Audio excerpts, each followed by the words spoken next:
Our story begins with a man who traveled back to the past and opened a restaurant. He became incredibly wealthy using nothing but a microwave and luxury dishes. While other chefs worked themselves to the bone from sunrise to sunset, he relaxed. His secret dishes only required a 3-minute timer to be perfect. While others worried about sourcing rare ingredients, he had a different advantage. His fridge never ran empty, and customers went wild for a bite of his divine chicken. Even the leader of the Martial Alliance refused to leave his establishment. A princess even insisted on investing to open a new branch, until one day, everything changed. His microwave, after so much use, finally couldn't take it anymore. And right at that moment, while he was agonizing over the potential bankruptcy of his small takeout shop, suddenly, a loud shout was heard from outside calling for the master of the house. "Is anyone there? Serve me something quickly. I'm starving." Just as Yusi was frantically trying to figure out what to do, a powerful and booming voice broke the stillness of the shop. Of course, I'll be right there. What can I get for you? We guarantee your food will be ready in 20 minutes. If we go over that time, the meal is free." Yusi put away his phone and responded out of pure habit. But as soon as he looked up, he was completely stunned by what he saw. The small, modern shop that had been his business was no longer there. It had been transformed into an ancient and picturesque tavern. Square tables made of ash would fill the space. There was a staircase of old elm, and large red lanterns hung from the ceiling. Everything felt so strange, and yet, at the same time, strangely familiar. Where was he? He wasn't supposed to be here, but in his little takeout shop. And then there was the customer in front of him, dressed in a robe from another era. He wondered if he had accidentally wandered onto a film set. Or perhaps he was still asleep and simply hallucinating the whole thing. "Hey, boss, what are you doing just standing there? Hurry up and bring me something to eat. Anything is fine. I'm not picky," the customer said, seeing Yusi standing there completely motionless. The man rushed him impatiently, and Yusi quickly stammered that he'd be right with him. Yusi nodded repeatedly as he retreated toward the kitchen, which was still there, thankfully. Whether this was real or not, he felt he needed to wash his face to clear his head. We see him reach the kitchen, where he opened the refrigerator without a second thought. He pulled out a package of the best-selling dish in the entire shop. It was the one they had the most of, Kung Pao chicken. He opened it, served it onto a plate, and popped it into the microwave. He did it all in one fluid motion, pure muscle memory, really. And then, the microwave began to hum. And it was only then that he finally had a chance to turn on the water tap. He washed his face, trying to calm his nerves at least a little bit. He gathered his courage and stepped out of the kitchen once again. There was the white light and the glass door he remembered so well. The fan was spinning, and the scene looked exactly as it always did. Even the smell was the same, leading him to wonder if he had simply been hallucinating. The customer from a moment ago was nowhere to be seen. He realized that if the customer didn't exist, he had heated up that Kung Pao chicken for nothing. Well, he figured he might as well just eat it himself. After all, he hadn't even had dinner yet, he thought with a heavy sigh. And so, Juicy returned to the kitchen, resigned to his quiet evening. Exactly 3.5 minutes had passed by then. The food was ready, and a delicious aroma wafted out from the microwave. Juicy picked up his chopsticks and took a bite of the chicken. To be perfectly honest, even though it was just pre-cooked food, it didn't taste bad at all, regardless of how many chemicals were likely inside. Meanwhile, we returned to the moment after Juicy had disappeared into the kitchen. The only one left was the customer, whose stomach was growling quite loudly.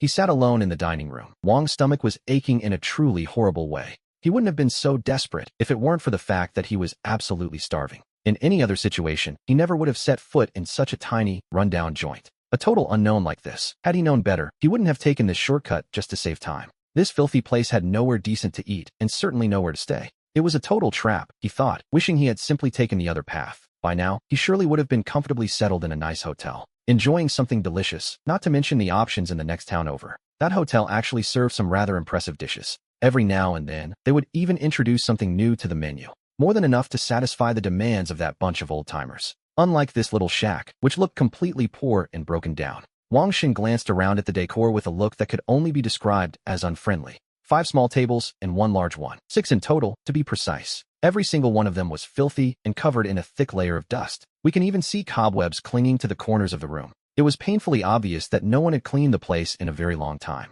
Or perhaps it was just that no one had come here to eat in an absolute eternity. And yet, they still expected him to wait 20 minutes for service in this dump? He worried that the only things living in that kitchen were likely pests. He wondered if the food would make him sick, but if he didn't eat, he'd surely starve. What a nightmare. But in the end, he figured, what did it really matter? He told himself he would settle for just about anything to fill his stomach. The moment he returned to the capital, he planned to head straight to Taifenglu for a proper feast. A real feast. But wait, where was that delicious aroma coming from? He assumed he must be hallucinating from the sheer hunger. It was simply impossible for a place like this to smell so heavenly. Opening his eyes, Wang Xin found himself staring at Yusi, who held a plate in one hand and a piece of chicken in his chopsticks with the other. It was headed straight for his mouth. Their eyes met. The moment was, to put it mildly, incredibly awkward. Excuse me, manager, but what exactly do you think you're doing? Wang Shen asked, pointing at the hand Yusi was using to sneak a bite of the food. He couldn't believe it. Apparently, there are still owners today who eat a customer's meal right in front of them. What a shameless owner. Oh, it's nothing, sir, he stammered. I was just checking to see if it was cooked through for you. Yusi, visibly nervous, lowered his chopsticks as quickly as he could. To be honest, it wasn't entirely his fault that he had succumbed to temptation. A moment ago, he had genuinely thought the dish was just a hallucination, and he told himself it would be a terrible waste not to eat it. After all, given how the food usually looks around here, even a dog wouldn't touch it. But who could have imagined that upon leaving the kitchen, he would be transported back to this strange place? Well, it didn't matter now. He took a sip. What kind of dish is this? Wang Shen's attention had already been completely captivated. Our attention is immediately drawn to the dish they brought out, as the aroma was incredibly potent. The food on the plate possessed a brilliant, vibrant red color. Every single ingredient could be distinguished with absolute perfection. The pieces of meat were coated in a thick, rich sauce, beautifully paired with fresh green cucumbers. The morsels were perfectly golden, and to be honest, just looking at them was enough to make one's mouth water. It was gongbao chicken. He asked the man if he had truly never tried it before. Feeling a bit puzzled, Yusi placed the dish carefully in front of Wang Shen. Now, we should note that gongbao chicken is a very common, everyday home-cooked meal. Basically, almost everyone has tried their hand at cooking it at home at some point.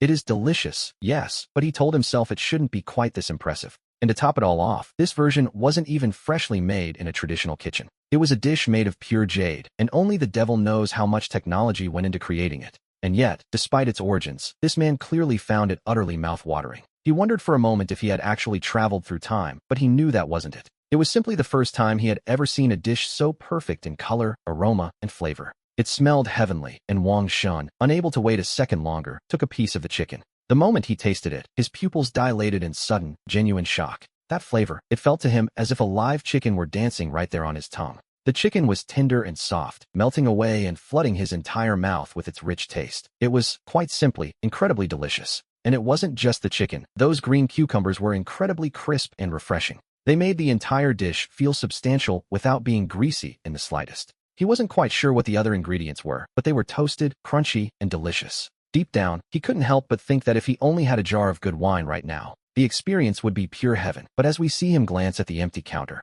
Wang Shen quickly dismissed the idea, reminding himself this was just a small village eatery. He told himself he was already lucky enough to find a dish that could surprise him like this. He didn't dare ask for more, and now that he thought about it, Yushi's little shop didn't actually sell any alcohol at all. After all, her specialty was clearly takeout food. And really, what decent takeout place would also be selling alcohol? She told him that as long as he was satisfied, that was more than enough for her. As we watch Wang Shen eating with such genuine pleasure, Yushi couldn't help but feel a little bit embarrassed by the situation. To be honest, a 5 yuan Yushi meal kit didn't exactly scream high quality. She felt it truly didn't deserve such high praise from him. That heavenly aroma almost certainly came from some kind of industrial flavoring. As for the food itself, she had her doubts. That tender chicken likely owed its softness to some questionable chemicals. But perhaps the most terrifying detail of all was the expiration date on the package. It was designed to last for nothing less than 2 full years. And by this point, a year and a half had already passed since it was packaged. Just thinking about all the preservatives necessary to make food last for 2 years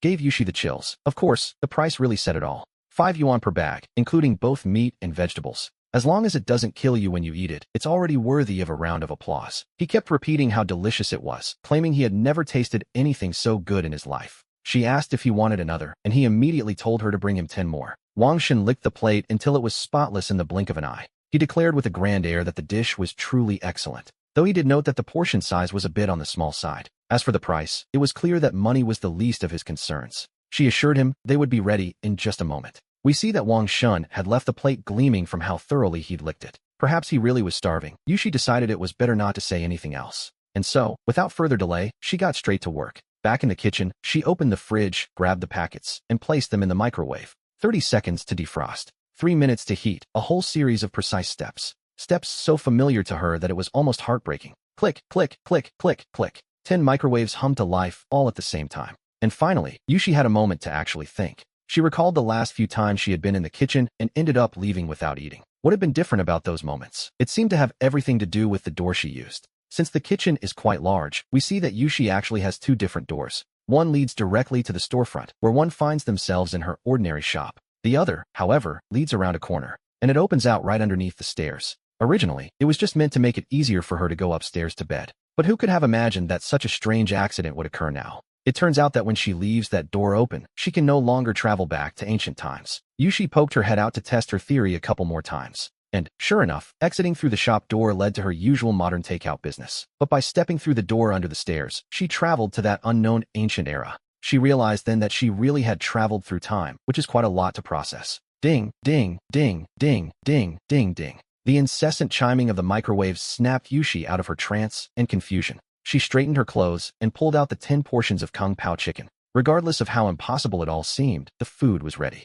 First, she had to take care of this customer. As for what would happen next, well, she decided she would figure that out later. Once she closed the shop for the night, she would finally have time to investigate everything calmly. And so, she stepped out of the kitchen carrying the tray of food. Once again, we see Yushi and Wang Zhan, who was currently busy licking his plate. The two of them stood there, staring intently at one another. Honestly, sir, it's not that serious. It really wasn't. Yushi simply offered a smile, without saying a single word. But on the inside, she was absolutely tearing him apart. She told herself that this man looked so proper and well-dressed. How could he possibly be acting as if he hadn't eaten a meal in years? She wondered just how many times he had licked that plate by now. He let out a nervous laugh and remarked on how quickly the boss managed to cook. To be fair, Wang Zhan was feeling quite embarrassed by his own behavior. He wasn't usually like this, not even when dining at the famous Typhoon Pavilion in the capital. He had intended to do nothing more than finish his portion. How could he have possibly ended up licking the plate in a place like this? Imagine the scene, a man of high status, reduced to licking a plate in public. Under any normal circumstances, he would never dream of doing such a thing.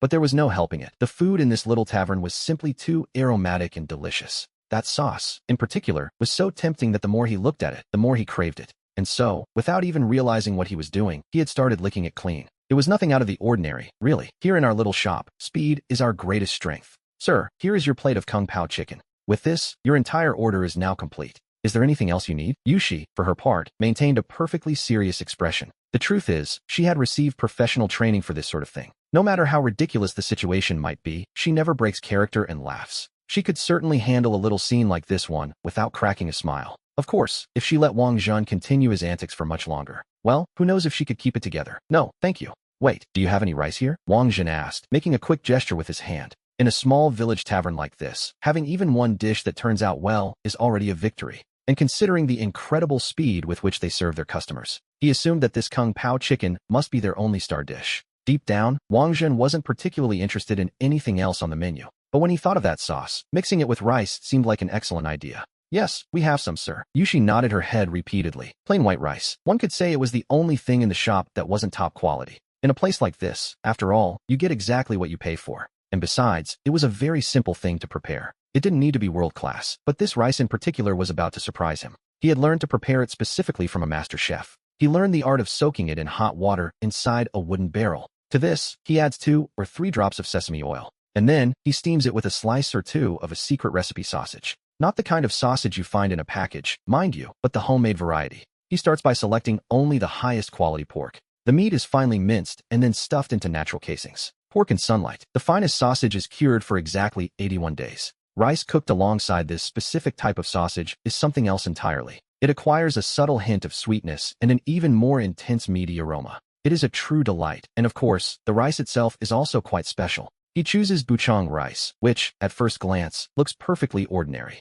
But it is extraordinary. Once cooked, this grain becomes shiny and translucent. It possesses an intense aroma and a texture that is soft yet firm. With a pleasant, sweet flavor, every single grain remains perfectly separated. One could easily call it the crown jewel of rices. Naturally, the most important thing is that it's delicious without being expensive. It can't really be compared to the most elite, high-end rices on the market, but its true advantage lies in that excellent balance of quality and price. And yet, the most important detail of all is that the vessel used for cooking the rice isn't a modern electric cooker, mind you. Instead, we see a luxury wooden barrel custom-made for this very purpose. Rice cooked in this specific type of wooden barrel is quite different. It acquires a unique flavor, and the combination of these 3 elements leaves an unforgettable aftertaste. And that is why, even though they serve the same yusukai dishes as everyone else, his shop can easily sell more than 1,000 orders in a single day. Some customers, believe it or not, come exclusively for this rice. There are others who, even if they don't realize the rice is the secret, find that with the extra touch it provides, the yusukai dishes taste even more delicious.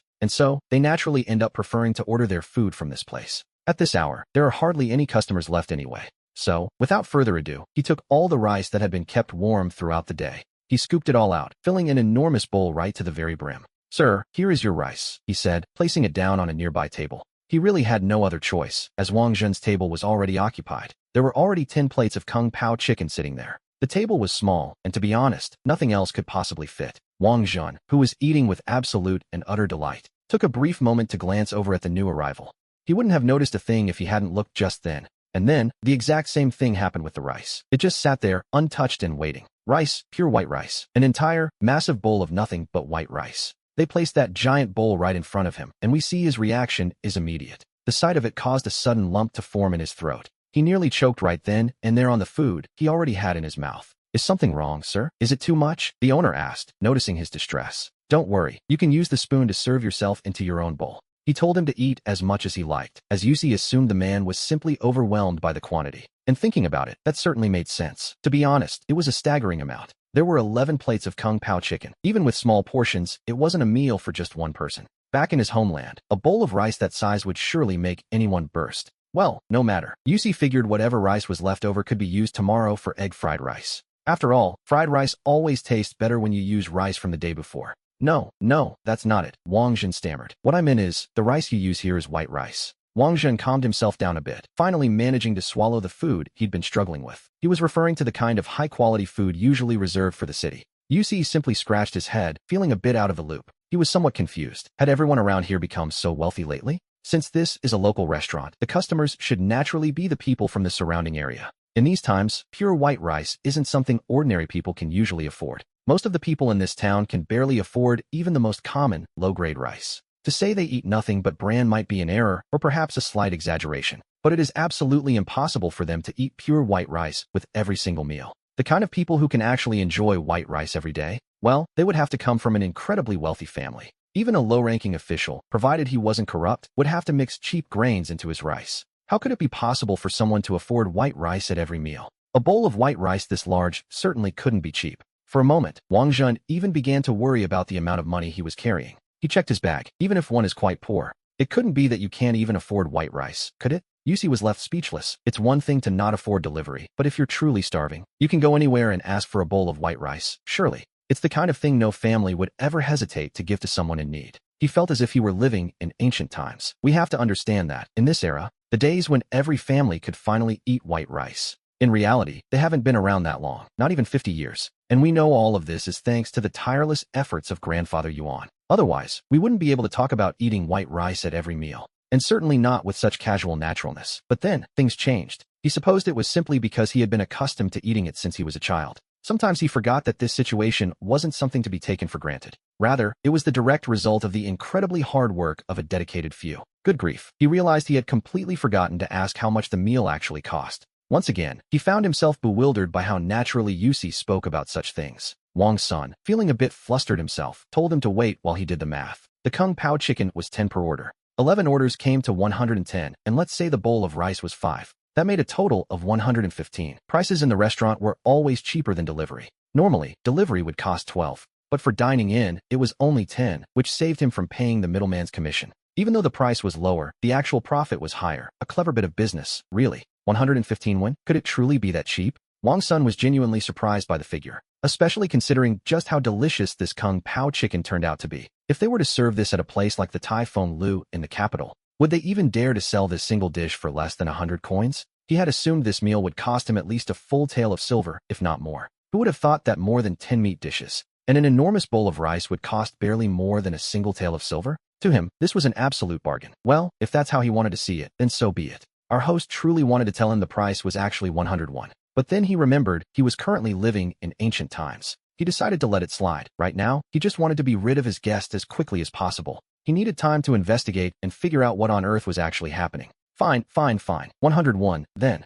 Is that right? Here, take this tael of silver, and prepare a place for me to stay. You can keep the rest for yourself. Wang's son, looking quite pleased with himself, pulled out a silver tael. He set it firmly on the table, but the response was immediate. I'm sorry. We only serve food here. We don't offer any kind of lodging. Not a chance. To be honest, this entire situation was already far too strange for his liking. How could he possibly let a complete stranger stay the night? If his secret were discovered by accident, it would be incredibly dangerous. It's no problem at all, the guest insisted. As long as you can find any corner for me to sleep in, that will be more than enough. I can even pay you more. Wang's son continued happily eating his Kung Pao chicken. He was completely oblivious to the problem he was causing, which, naturally, was just like him. Not even for more money. Wang-san, please, just hurry up and finish your meal. The shop is about to close. Yusi's expression was now deadly serious. To him, a tale of silver or a simple silver coin didn't seem to make much of a difference. After all, it wasn't exactly modern currency. He had no real concept of its value. Now, if it had been gold, perhaps he would have felt tempted, but even then, he would have refused flatly. Nothing was more important than keeping his secret safe. Well, fair enough. Seeing Yusi's firm refusal, Wang-san realized he couldn't insist any further, even if it was getting quite late. People like us are used to eating and sleeping out in the elements, he remarked. Sleeping under the stars is just a common part of life. Being able to eat his fill today, especially when it was this delicious, left him more than satisfied. This dish was, in his opinion, exceptionally tasty, and he found the rice to be absolutely wonderful as well. This white rice seemed 100 times more flavorful than any he had ever tasted before. It had a rich, meaty aroma, and the grains were perfectly separated. It was neither too hard nor too soft. It was just right. But then he wondered, isn't this just plain white rice? How delicious could a simple bowl of rice actually be? He told himself it must be his imagination. It was definitely his imagination. It was surely an illusion caused by how incredible the main course was. Wang-san shook his head, attributing his sudden appetite entirely to the chef's skill. He gave all the credit to that delicious Kung Pao chicken, and he certainly wasn't a slow eater. In just 1 hour, we see him devour all 10 dishes along with the bowl of rice. He finished it all completely, and just as he was about to lick the plates clean, Yu ushered him out into the street. It was time, after all, to close the shop for the night. Yusi finally let out a long, weary sigh of relief. And at last, he had a moment to himself. Time to observe everything with a bit more care. He took a long look at this mysterious and ancient hotel. The decoration of the hotel was quite simple, to be honest. There were 5 small tables where only 4 people could sit comfortably. There was also one large, long table standing there, where, if they squeezed in tight, about 10 people could manage to sit together. What remained was a single counter, positioned right in front of the shop door. We also noticed a set of stairs leading up to the second floor. Toward the back, there appeared to be a courtyard of some kind. And so, he decided to take a walk through that backyard first. The courtyard was quite large. It even had stables and an old millstone, along with a few other structures. It seemed to be built in the style of a traditional inn. But the most important thing was that the backyard had a door leading straight to the kitchen. As he stepped inside, he encountered a rather surprising little sight. In this ancient kitchen, the entire place was covered in thick layers of cobwebs, and everything was covered by a thick, heavy layer of dust. It gave the distinct impression that no one had set foot inside for years. The stove was so empty and cold that even the rats didn't bother showing up.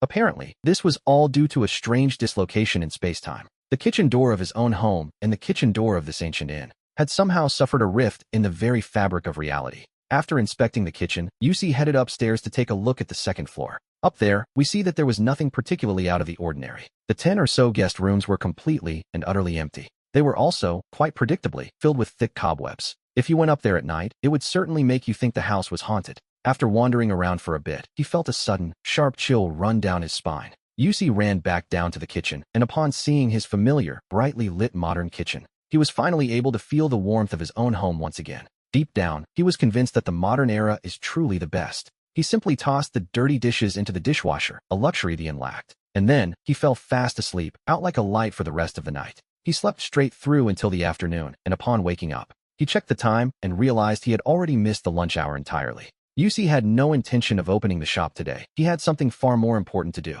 His destination was the local antique street. And so, our story continues there. He walked along, jingling the 15 copper coins and the piece of silver in his hand. They made a pleasant clinking sound, even though Wang's son had insisted on giving him a full silver tael. But Yusi hadn't accepted it, firmly believing he shouldn't take anything he hadn't earned. If a price had already been agreed upon, then that was the final price. He told himself that if he truly wanted to make more money in the future, he would simply raise his prices next time and be done with it. He wasn't some kind of swindling merchant, after all. In his shop, the prices were always clearly on display for everyone to see. It wasn't as if he were running some sort of shady, under-the-table business. He wasn't in the business of scamming people. With that in mind, he took a stroll down the street. He eventually chose an antique shop that gave him a good feeling and stepped inside. After all, ancient money is just ancient money until it's appraised. If he wanted to exchange it for modern yuan, he had to be smart about it. First, he needed to see what the market price was. "How can I help you, young man?" The shop owner was an elderly man of quite advanced age. He looked very cheerful and seemed like someone who would be easy to deal with.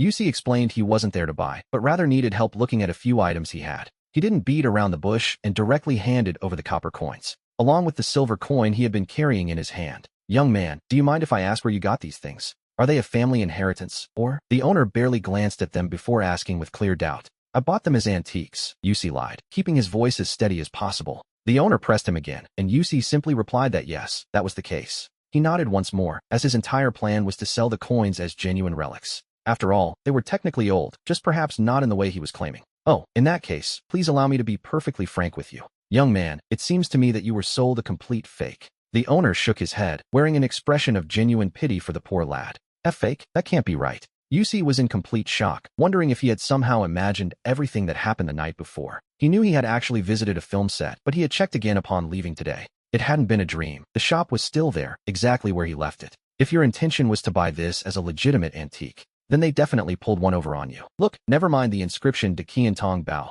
Let's take a quick look at our history. In 5,000 years of recorded history, when has there ever been a dynasty with the name Qian? Furthermore, with antiques, the most important factor is always the level of oxidation. This copper coin looks as though it were minted yesterday. I can assure you it hasn't been more than 20 years since this was made. I can only say that the forgery is far too obvious. They clearly didn't want to spend a single cent on making it look right. And you, young man, are truly far too easy to deceive. I don't even know what to tell you. You didn't spend much, did you? In that moment, we see the owner looking at Yusi. It was almost as if he were staring at a complete fool. How could he have dared to buy something so obviously fake? Not much, I only spent 115, Yusi replied. Yusi was stunned. To be honest, he hadn't even considered that possibility. But now that he thought about it, it actually made perfect sense. Antiques only truly become antiques after a long journey. They must first pass through the baptism of time. And yet, he had brought this one directly from that very dynasty. How old could it really be? It still needed to age quite a bit. His grand plan of buying and reselling seemed to be falling apart. It appeared his profit was going down the drain, though at least it wasn't a costly mistake.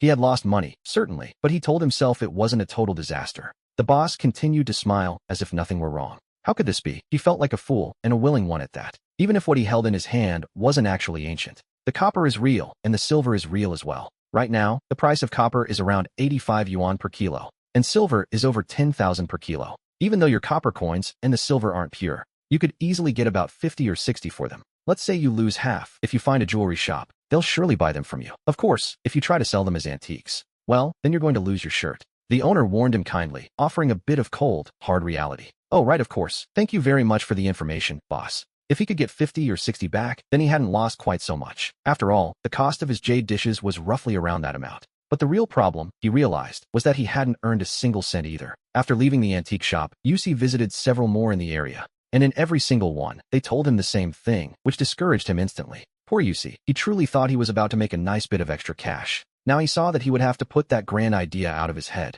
To actually make money, he would have to raise the price of the dishes. But even then, he wouldn't earn much more. It was all a bit ridiculous, really. Why was it so hard to make money, he wondered, when he could literally travel to the past? Even with his special ability, he realized it was costing him a fortune just to make a little bit of cash. It was enough to make him laugh out of pure frustration. By the time he returned to the shop, it was already 3 or 4 in the afternoon. He decided he wasn't going to accept any more home delivery orders. At least, not for today. But the situation on the other side was still weighing on his mind. Yusi still wanted to understand it properly. Even if he didn't make a profit, he had to ensure everything over there was in order. Otherwise, what if someone from that place managed to sneak through?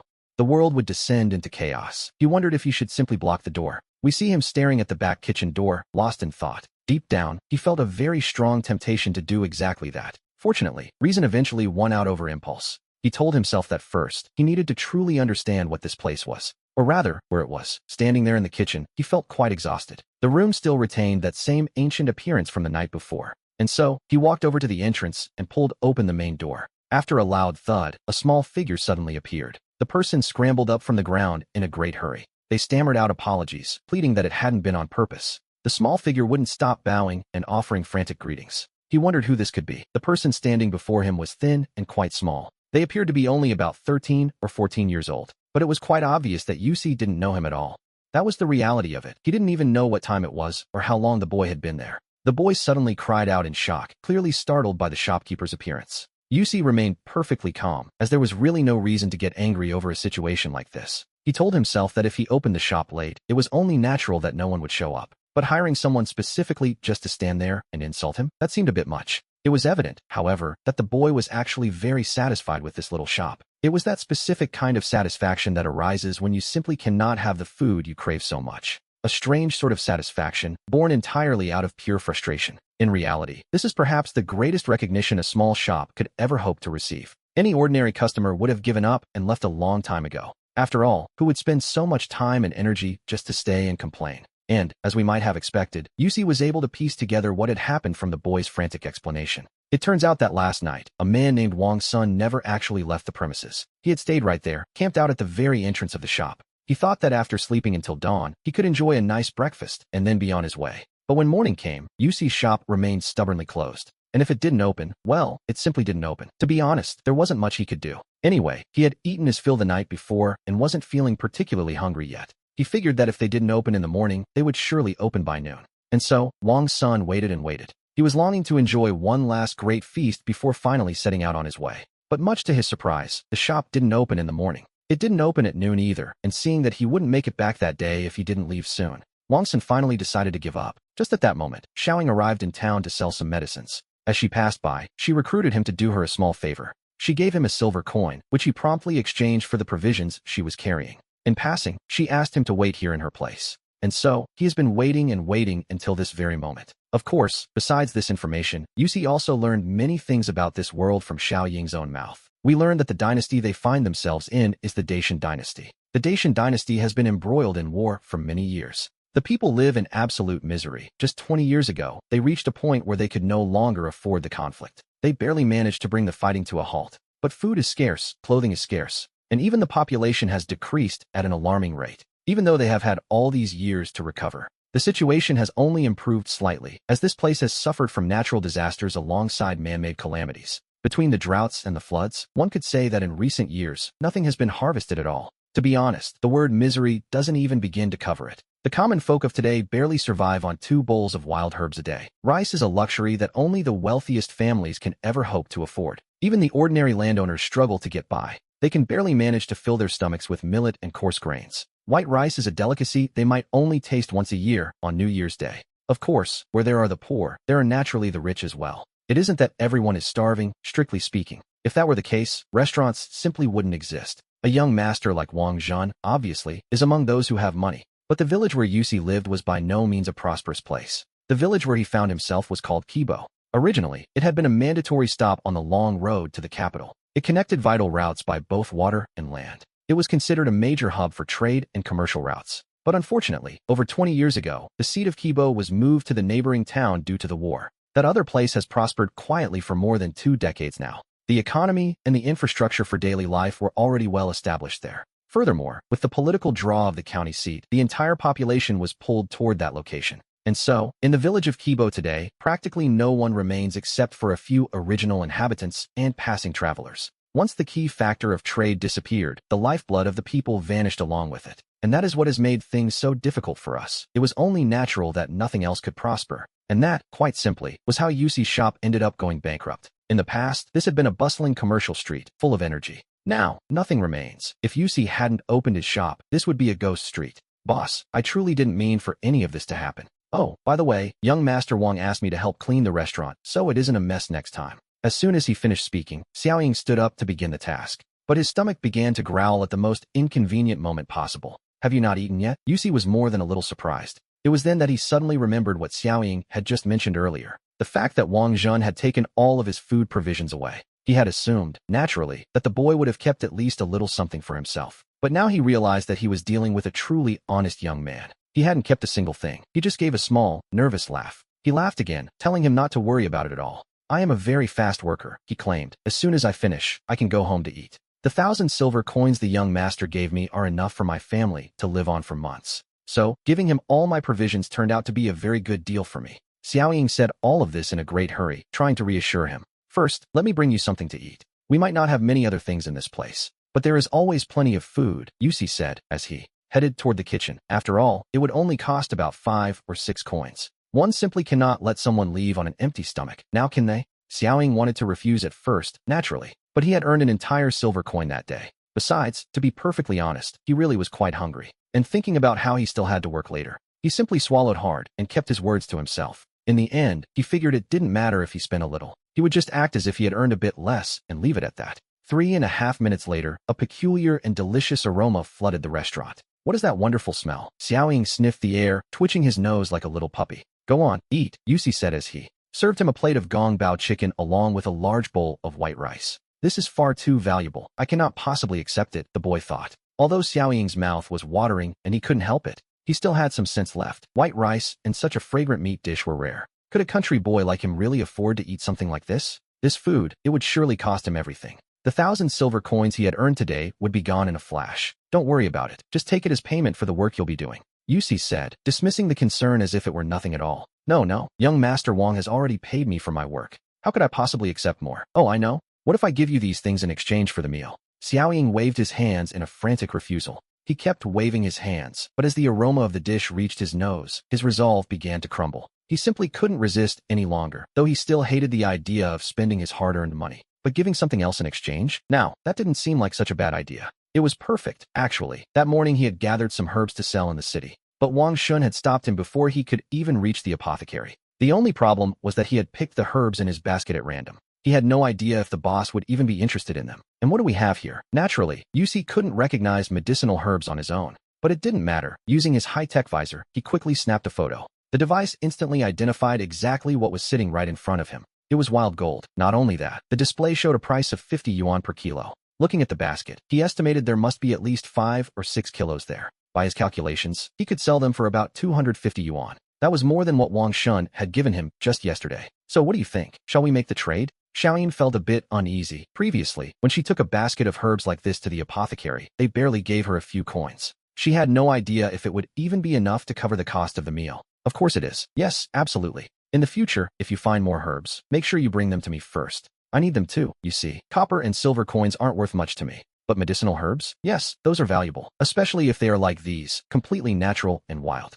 In the modern era, where almost all herbs are grown in greenhouses, this was a true rarity, buying herbs in ancient times to sell them in the modern world. It seemed this could turn into a very lucrative business indeed. Yes, thank you, boss. Thank you, boss. Xiaoyin was so moved that tears of joy began to well up in her eyes. It's nothing. Go on, eat. If it gets cold, it won't be any good anymore. Well, Yusi said, dismissing her gratitude with a casual wave of his hand. To be honest, he didn't know exactly how valuable medicinal herbs were in ancient times. However, he was certain that deep in the mountains, they wouldn't sell for very much. It's like durian in the city, which can cost dozens of yuan per piece. But back at the plantation, no one would want it even if it were given away for free. The cost of transport, you see, actually represents a massive portion of a product's value. But for him, things were quite different. In the modern era, the plantation was easily accessible, and the shipping services were incredibly efficient. What is truly in short supply these days are genuine wild products. He told himself that if he could just find the right contacts, the price for these wild herbs could climb even higher on the internet. Just at that moment, while we see Xiaoyin happily devouring her meal, the sound of galloping hooves suddenly echoed through the silent street. My lady, we found it. There is a shop right here. The aroma is coming from inside, but this place looks terribly filthy. What if we just leave instead? A carriage had arrived. It came to a halt right in front of the shop's entrance. A woman who appeared to be a servant stepped down from the carriage. She took one look at the shop and, with a disgusted grimace, said no, absolutely not. It's better if we go. It's not dirty. I promise it's not dirty. It's my fault, all my fault. It was my mistake for not cleaning up in time. Upon hearing that the servant wanted to leave, Uxin was visibly shaken. After all, it wasn't as if he was going to make a fortune from this single sale. But Xiaoyin, who was still busy eating, became visibly anxious at the prospect. He practically bolted out the door, plate still clutched firmly in his hand. The boss is such a good person, he thought, and the food is truly delicious. He told himself he couldn't let customers walk away just because of his own mistake. And so, we see him taking the full blame for the shop's less than stellar appearance. If only he hadn't been so greedy and had started working a bit sooner, he lamented. The shop would be spotless by now, and yet, just as he ran out to meet them, the irresistible aroma of the Kung Pao chicken drifted directly toward the entrance. Even the servant standing outside, who had been so dismissive just a moment ago, couldn't help but start sniffing the air with genuine curiosity. My lady, it smells wonderful, she admitted, but it still isn't clean enough for you. It's better if we leave, she insisted. After all, the servant was very well trained. She was always thinking first and foremost of her lady's well-being. Her mistress was quite delicate. How could she possibly eat in a place as grimy as this? One look at the messy boy who had just run out was enough to confirm her suspicions. To be perfectly honest, the place was definitely not up to her standards of cleanliness. From the very beginning, she had no intention of stepping foot inside.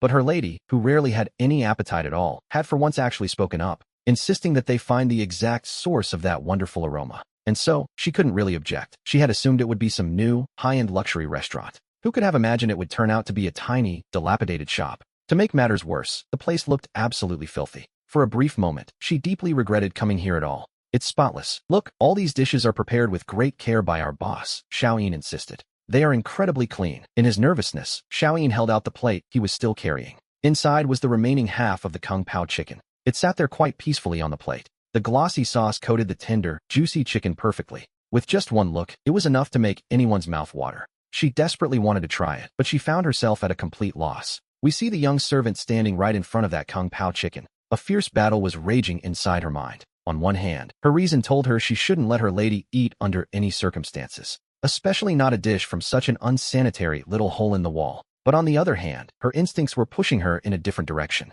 She felt an overwhelming urge to find out exactly how that dish tasted. It was the smell. To be honest, it really did smell far too good to ignore, mainly because the plate was being held right under her nose. The aroma was drifting directly into her senses, making any further resistance nearly impossible. "Miss, what if you try it?" the servant suggested, her voice trembling with a mix of curiosity and hesitation. And suddenly, she found herself swallowing hard, just as she was about to suggest that perhaps she should taste it first. But at that very moment, the voice of the manager, Xiaoying, rang out across the shop. "If the customer doesn't want to eat, just come back over here," he called out quite casually. "To be honest, my food isn't exactly what you'd call hygienic," he admitted with surprising bluntness. He noted that she was such a delicate lady of noble birth, after all. "If she gets sick on my watch, I simply don't have the means to pay for the damages." He swore it on his life, and when he said it, he spoke with the most absolute sincerity in the world. After all, we are talking about jade-quality food here. Who knows how it's truly prepared? What if there's some unhygienic step hidden in the process? We wouldn't even realize it ourselves, though he wasn't particularly worried about the others.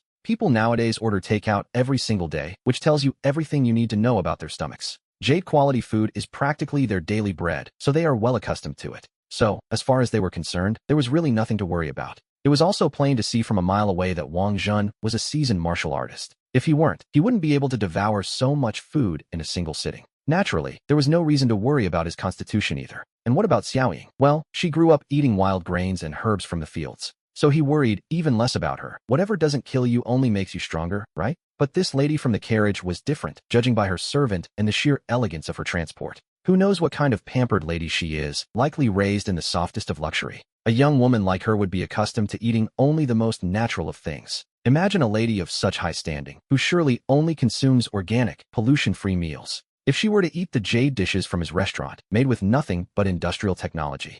Well, he was genuinely worried that she might actually fall ill on his watch. What he had said a moment ago didn't contain even a single hint of sarcasm. They were sincere words, coming straight from the bottom of his heart, or so he told himself. It was a pity that, although his words lacked any ill intent, she took them the wrong way. To her ears, they certainly didn't sound like a friendly warning. "Forgive us, owner. It was my servant who didn't know how to speak properly. We want the dishes. Please pack them to go," she requested firmly. An ethereal female voice echoed from within the carriage, smooth and commanding. But he addressed the lady once more, and to be perfectly honest, he wasn't joking. He insisted that the food in his restaurant really wasn't what one would call clean. "Please, do not eat it. If you do, you will surely get diarrhea," he warned. He even went as far as to say she might become seriously ill from a single bite. And so, he tried to convince her with what he thought were kind, helpful words. The truth was, he simply didn't want to deal with any legal trouble later on. But such a poor justification only made him sound even more sarcastic than before. After all, what restaurant owner in their right mind would claim their own food isn't clean, or that it isn't hygienic? In any normal world, that would be considered madness. We hear the intelligent woman's voice again, still sounding ethereal as she replies, "I see." He told himself it was good that she understood. Truly, it was for the best. And so, he convinced himself that the person inside the carriage had finally seen reason. He felt a wave of relief, but as we often see in these cases, he felt relieved far too soon. "Owner, we shall give you 1 silver tael for one of your dishes," she declared. "As for the rest, take it as compensation for my servant's impertinent words." "Xiaochun, pay him." That ethereal voice had suddenly grown quite cold. "Miss, isn't 1 tael a bit much?" the servant asked, clearly hesitant. The servant, Xiaochun, didn't seem particularly happy about this arrangement. To her, no matter how delicious the food might be, it simply wasn't worth a whole tael. "Pay him." It seems that when addressing her own servant, that cold voice lost its polite edge. She sounded serious. It was evident she wanted to settle the matter as quickly as possible. The young worker watched him with an expression that was a mix of expectation and pure admiration. He couldn't believe it. In such a short amount of time, his own boss had done it. The boss had earned a full tael. If he were back at the docks carrying heavy sacks, well, he would have to work like that for a month or two to see that kind of money. But the boss had managed it in the time it takes to finish a single meal. In that moment, the man was practically a god in his eyes. "No, wait, that's not what I meant at all," he stammered, trying to explain. "My food really isn't very hygienic," he insisted, still trying to stand his ground. "Seriously, I can't sell it to you. If it makes you sick, whose fault will it be?" We see that he wasn't dazzled by the sudden appearance of silver, not yet, anyway. Deep down, he was far more worried about getting himself into serious trouble. Besides, to be perfectly honest, he didn't trust the quality of his own dishes. 5 coins a bag. I truly cannot guarantee the quality, he warned them again. It doesn't matter. If it makes me ill, that is my problem, the voice replied. You do not need to take any responsibility for what happens next. The voice from inside the carriage spoke with a chilling sense of indifference. Yusi still tried to object, but then she made an offer he couldn't ignore. 10 taels. It was clear that the person inside the carriage was finally losing her patience. Suddenly, we hear a sharp whistle as a silver ingot comes flying out of the carriage. And, with surprising precision, it landed right in Yusi's startled hands. He felt the cold weight in his palm. It was exactly 10 taels of pure silver. Well, then, I am warning you in advance, he said, his resolve finally crumbling. If it makes you sick, you cannot come back here to complain to me. After all, only a fool would turn down that kind of money for a simple snack. Naturally, Yusi wasn't about to look a gift horse or a silver ingot in the mouth. He told himself that since everyone else eats it, it couldn't be that bad. There was no reason a spoiled young lady couldn't handle it as well as anyone else. After saying that, Yusi headed back to the kitchen. He followed the exact same procedure he always did. Soon, a plate of fragrant kung pao chicken was ready. Previously, in order to satisfy certain pretentious customers, Yusi had purchased some wooden takeout boxes, and now they turned out to be quite useful indeed. Quickly, a box of kung pao chicken and another of rice were packed up. Miss, please don't actually eat it. My food really isn't hygienic, he called out, while happily clutching the heavy silver in his hand. Yusi shouted a friendly warning toward the carriage. Miss, that guy is a total bully. He thinks he's so special and never lets anything go, Xiao Chun muttered, walking beside the carriage. He listened to the voices drifting from far behind them. He was convinced that Yusi was still making fun of him. He was absolutely fuming. That guy kept repeating that his shop wasn't hygienic. To him, it felt like a direct mockery of what he had just said. They had already paid him a fortune, yet the owner still dared to mock them. How utterly classless. Don't worry about it. Simply never returning to his restaurant is enough, the voice replied. The young lady's voice remained as ethereal as ever. It was as if she hadn't experienced the slightest emotional ripple. Then, miss, what should we do with this food? If you like, I can try it first, just in case it's poisoned. Deep down, Xiao Chun wanted to throw the food away, but he didn't quite dare. He couldn't, really. It smelled delicious, and, to be honest, it looked even better. A soft hum came from the young lady. Her voice was so airy it hardly seemed to belong to this world. Seeing her nod, he felt a wave of relief. Xiao Chun couldn't wait a second longer and eagerly pried open the takeout box. With a faint click, the box popped open, releasing a swirl of steam like a tiny tornado. It carried the rich aroma of the meal directly to his nose. In the center of the box, the kung pao chicken rested quietly. It looked for all the world like an exquisite piece of art. The tender, juicy chicken had been cut into perfect, bite-sized pieces. Each one glowed with a tempting, golden hue. It was as if the dish itself were proclaiming how delicious it was. The thick, aromatic sauce acted like a sumptuous velvet coat, firmly enveloping every single piece of chicken. Every single piece of meat was thoroughly infused with the sauce. It was seasoned to perfection, and the color was so vivid and bright. Once you laid eyes on it, it was impossible to look away.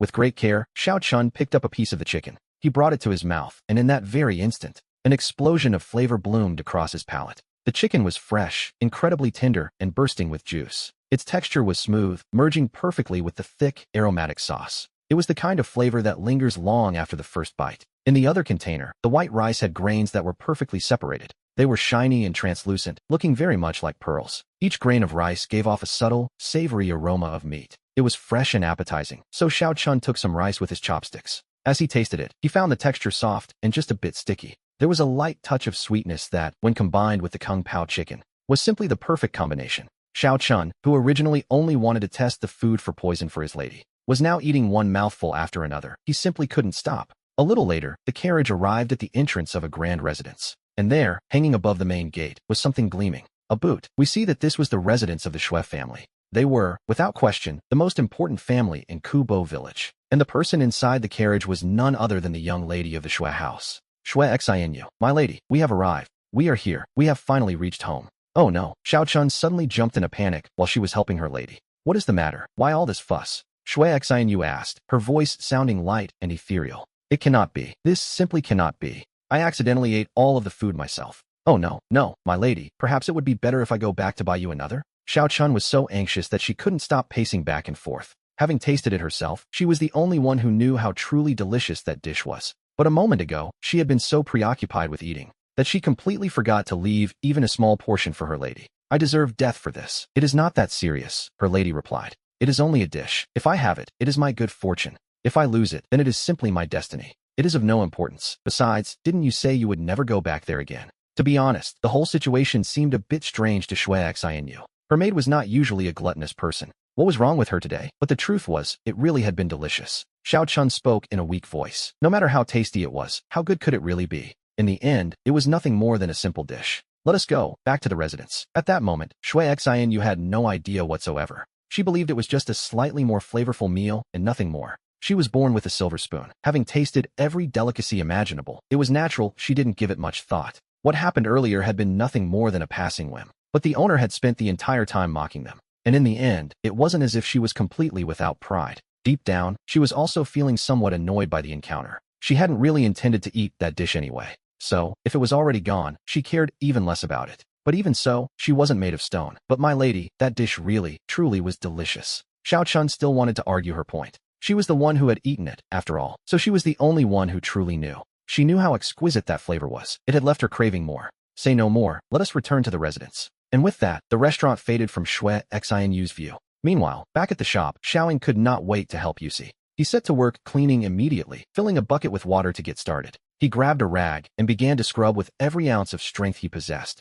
We see him wipe down every single corner at least 4 times over. Not even the floor was spared. It seemed he wanted to polish it until it shone like pure marble. And we certainly can't forget the sign at the entrance. He left it gleaming, and from a distance, the shop gave off an incredibly energetic impression. Of course, the downside of working quite this hard soon became evident. By the time night fell, he had only managed to finish cleaning the first floor. As for the second floor, well, he hadn't even touched it yet. That's enough, stop scrubbing now, Yusi said while checking the time. It was already 8 o'clock, so he hurried to stop Xiaoying, who was still cleaning with all his might. I can't, boss. Young Master Wang already paid me, the boy insisted. He felt he had to finish the job, so Xiaoying didn't stop what he was doing. On one hand, he had accepted the money, so he couldn't leave the work half done. And on the other, the boss had truly been very kind to him. Not only had he given him white rice to eat, but he also let him taste the most exquisite delicacy in this entire world. That dish, he feared that perhaps not even the gods ate something quite that good. He told himself that for a poor country boy like him, aside from his physical strength, he had nothing else with which to repay the favor.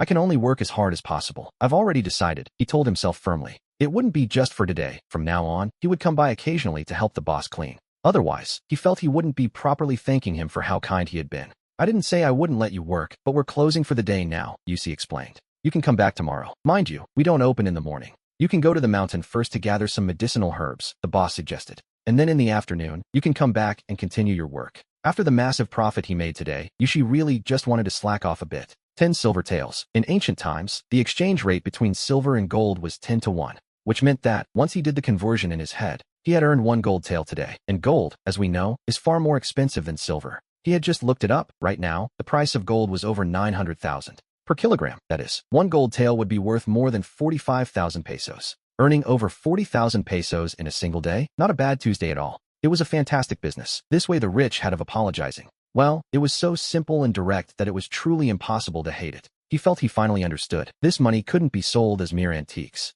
It didn't really matter that the copper and silver weren't worth much on their own. As long as the gold remained valuable, that would be more than enough for him. From that moment on, he decided he would save every single cent he earned. And in the end, he planned to exchange it all for gold to sell it back in his own world. Where he came from, the ratio between silver and gold was a staggering 90 to 1. Even if the gold here wasn't entirely pure, as long as it was real, there was no way he could lose. Of course, having earned so much money today, he felt he had earned a break. Naturally, he decided it was time to slack off just a little bit. He figured he might as well close early. After all, no customers were likely to show up at night. Boss, do you really like medicinal herbs that much? Hearing Yushi mention it for the second time, Xiao couldn't help but ask out of curiosity. Of course, didn't I tell you? If you bring me those medicinal herbs, I won't just give you money, I'll include your meals as well, Yushi promised. Accumulating gold takes a long time, so he knew he had to set up a few other little businesses. He needed to keep the cash flowing, and Xiao, for his part, could hardly believe his ears. The young man was visibly excited by the prospect. He had already tasted the boss's cooking earlier that day,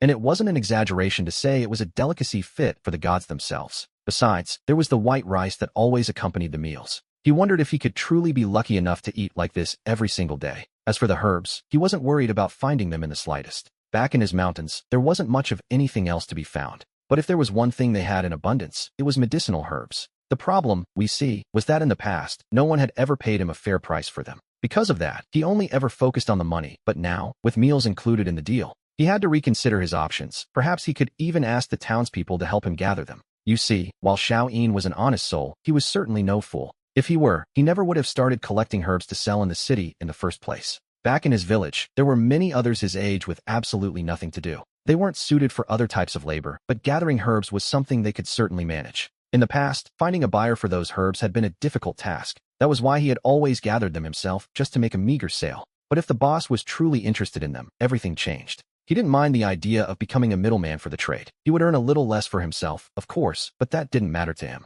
As long as he had something good to eat, he felt perfectly content. As for his own plans, he intended to stay at the shop to help the boss with whatever might come up. It was a way to earn a little extra pocket money by running errands. After all, we are talking about white rice and truly delicious dishes here. In what other job could a person earn enough in a single day to afford a meal of that quality? To be honest, the answer was nowhere. Of course I'm serious, Yushi assured him. As long as you bring them to me, I'll buy them all. He happened to have a childhood friend whose family specialized in traditional Chinese medicine. In all these years, we see, he had heard him complain from time to time. He said that medicinal ingredients are becoming more and more fake. The properties of those that are artificially cultivated are simply not sufficient anymore. This causes many of the ancient formulas to be completely unusable. Tell me, he said, when it comes time to prescribe the medicine, how is a disease supposed to be cured if the medicine itself isn't right? Over there with his childhood friend, they no longer even dare to let patients buy their own herbs. They always deliver them already prepared and ready to use. Otherwise, it is impossible to guarantee the potency of the herbs. But well, nowadays it is increasingly difficult to obtain high-quality medicinal herbs. They have to go and buy them themselves just to be sure. And even then, it's not guaranteed they will actually find them. Every so often, certain herbs simply run out of stock, and they are left with no choice but to use the ones that aren't quite as good. Because of that, they are forced to increase the dosage. But of course, the effect is never as good as that of wild herbs. With a supply channel as stable as this one now appeared to be, it was obvious they wouldn't have to worry about being unable to sell their merchandise. All right then, boss, I'm heading out now, the young man said. Xiaoyin was so excited that he was practically tripping over his own feet as he left. He looked as if he were drunk, stumbling along. Hey, it's already quite late. Why don't you stay for dinner and head out afterward? The boss asked him, sounding a little worried about the boy. No, how could I? I can't let the boss keep spending his money on me. Boss, I'm leaving now. See you tomorrow. Xiaoyin, completely overwhelmed with excitement, turned around and ran out. In the blink of an eye, we see he had already disappeared into the night. He was destined to get absolutely no sleep that night from the sheer thrill of it. But while he was lying awake with joy, others couldn't close their eyes for a very different reason, pure frustration. Inside an elegant private room at the Taipei restaurant, men from the Xingqing and Urobuchi-Gor factions were gathered. Several burly, robust men were toasting animatedly around the table. They chatted and laughed loudly, shouting, "Come on, drink up. Young Master Wang, it's been about 3 or 4 months since we last saw you in Xingqing. This time, the brothers have prepared this special welcome banquet just for you. You have to eat and drink until you've had your fill." That's right. Young Master Wang, I'm sure the journey was long and exhausting. The food and drink on the road surely weren't anything to write home about. Now that you're back, you have to enjoy yourself properly. Exactly. Just look at this roasted duck. And this roasted chicken. These were always your favorite dishes, young Master Wang. Let's see if it still tastes the same as it always did. At the head of the table, we see Wang presiding over the banquet as he always had. He was simply enjoying the drinks and the conversation with the others. Every dish placed before him was one of his old favorites. This time, he was determined to treat himself to a proper feast. After a few drinks, Wang Shen reached out with his chopsticks toward the roasted chicken in front of him. With a gentle tug, he pulled off a chicken drumstick. It felt exactly the same as always, and quite satisfied. Wang Shen brought the drumstick to his mouth. He took a bite, but immediately felt that the flavor wasn't quite right. He wondered how that could be, as it didn't seem nearly as delicious as it used to. Young Master Wang, what's wrong? Why aren't you eating? One of the guests found it rather strange to see Wang Shen holding the drumstick without taking another bite for quite a while. Is the flavor a bit off? Did they change the chef here at the Taifenglu? Wang Shen asked, feeling genuinely puzzled. This roasted chicken used to be his absolute favorite dish. But now, after just one bite, he found he had no desire to keep eating. It felt a bit bland, and to be honest, it just didn't appeal to him anymore. No, not at all. It has always tasted exactly like this. It's actually very good. Upon hearing this, the man sitting beside him also took a piece with his chopsticks, and he quickly brought it to his mouth to give it a taste. Does it really taste the same as always? I feel like it's just not as good as it used to be. Wang Shen tried another bite, but the result was the same. He simply didn't enjoy it anymore. And to think this is considered a delicacy. Young Wang, could it be that your tastes have changed? No. Is that not it? That's why it feels strange to you. But don't worry, it's no big deal. It's fine really. Just try some of the other dishes instead. Look at how many there are on the table. They are all your favorites, after all. The people sitting near him didn't seem to pay the matter much mind. For people like them, who spend several months at a time traveling, and who often have to venture to very distant and remote places, a slight change in one's palate is actually quite a common occurrence. Perhaps you're right. Wang Shen nodded slowly in agreement. He tried a few more bites of the other dishes spread out before him. But in the end, with a look of resignation, he placed his chopsticks back down on the table. How had he never noticed it before? The food at the Taefingla tasted horrible and was incredibly dry. And to make matters worse, it was all completely tasteless. It simply wouldn't go down. If he had to describe that Kung Pao chicken, he'd say the flavors danced on his tongue. In contrast, these dishes here felt as if they had merely been rinsed in plain water. And then they had simply served them just like that, without a second thought. Bland and tasteless, they were no better than dry rations meant only to fill a stomach. There was really no difference. And to think that he, the great young master of the Baewon escort agency, how could he have been capable of eating such garbage before? Young Master Wong, what is the matter? Do you have no appetite? Could it be that you are falling ill? What if we call for a doctor to come and examine you? One of the escorts under his command asked with genuine concern. Wong's son was, after all, the future hope of the Baewon escort agency. Absolutely nothing could be allowed to happen to him. Imagine our Baewon escort agency, a powerhouse in its own right. Their business spans the 27 provinces of the north and south of the Great Qin dynasty. Even the imperial court occasionally required their help to escort precious goods. For a business as massive as theirs, the stakes were incredibly high. Having a successor capable of taking the reins was a matter of survival. It was of the utmost importance, and though Wong's son wasn't much of a scholar, his skill in the martial arts among the youth of his generation was undeniable. He was top tier. With just a few more years of experience under his belt, he would be ready to take full charge of the Baewon escort agency's affairs. But at a moment like this, his health was far more important than any business empire. No, that won't be necessary, he replied quickly, waving them off. It is just that, on the way to the capital, I happened to taste an exquisite dish. And compared to that meal, well, this is little more than slop for pigs. This is truly inedible. There is simply no one who could enjoy it. Look at how dry this chicken is. The one I had was tender, soft, and incredibly juicy. It was bathed in a crystalline, shimmering sauce that looked like liquid gold. It was a marvel, really. And don't even get me started on the flavor. This here can only be described with one word: tasteless. It has absolutely nothing on that other dish I encountered. With just a single bite, dozens of flavors seemed to explode in my mouth. And yet, somehow, each individual note could be distinguished perfectly. Good heavens, just thinking about it makes my mouth water. As Wong's son recalled the dinner from the night before, he was lost in the memory. Without him even noticing, a bit of saliva began to escape from the corner of his lips. Could it really have been that good? What you're saying sounds like a bit of an exaggeration. If you put it that way, then it was a dish fit for the gods themselves. The men under him, naturally, didn't believe a single word of it. They were all seasoned escorts from a caravan agency. After all, they had spent years traveling across every corner of the country. One could say they knew the most famous restaurants in every region by heart. They had tasted a bit of everything, but truth be told, they were hard to impress. After so much traveling, nothing in their minds compared to the 8 great restaurants of the capital. It wasn't that other places were necessarily bad. Well, some were, but at the very most, could they ever truly be on the same level as those 8 legendary establishments? How could someone's cooking make the dishes of those great restaurants seem utterly worthless? We suspect even the head chef of the imperial kitchen wouldn't dare boast of such a thing. As the saying goes, one learns the finest arts only to serve the house of the emperor. One could say the imperial chefs represent the very pinnacle of culinary art in this dynasty. Only those the imperial kitchen doesn't recruit, or those who have retired, are ever hired elsewhere. And that brings us back to the 8 great restaurants of the capital. Every single one of them has several veterans from the imperial kitchen in charge. Naturally, no other restaurant can even begin to compare to them. Of course, it isn't that other places don't have their own little specialties. It is perfectly possible they might have 1- or 2-star dishes on the menu. But to suggest they could make their young master lose his appetite for everything else? Well, that was simply taking the exaggeration a bit too far. At the very least, they weren't buying it for a second. Good heavens. To him, however, that meal had been a true delicacy fit for the gods. In his entire life, he had never tasted a dish with a flavor so complex and full of nuance. Wang Xin found himself at a loss for words, unable to bridge the gap between his memory and their doubt. It was a flavor so exquisite that he simply couldn't find the words to describe it. And where exactly did you eat this, Wang's son? One of his subordinates asked, sounding a bit agitated.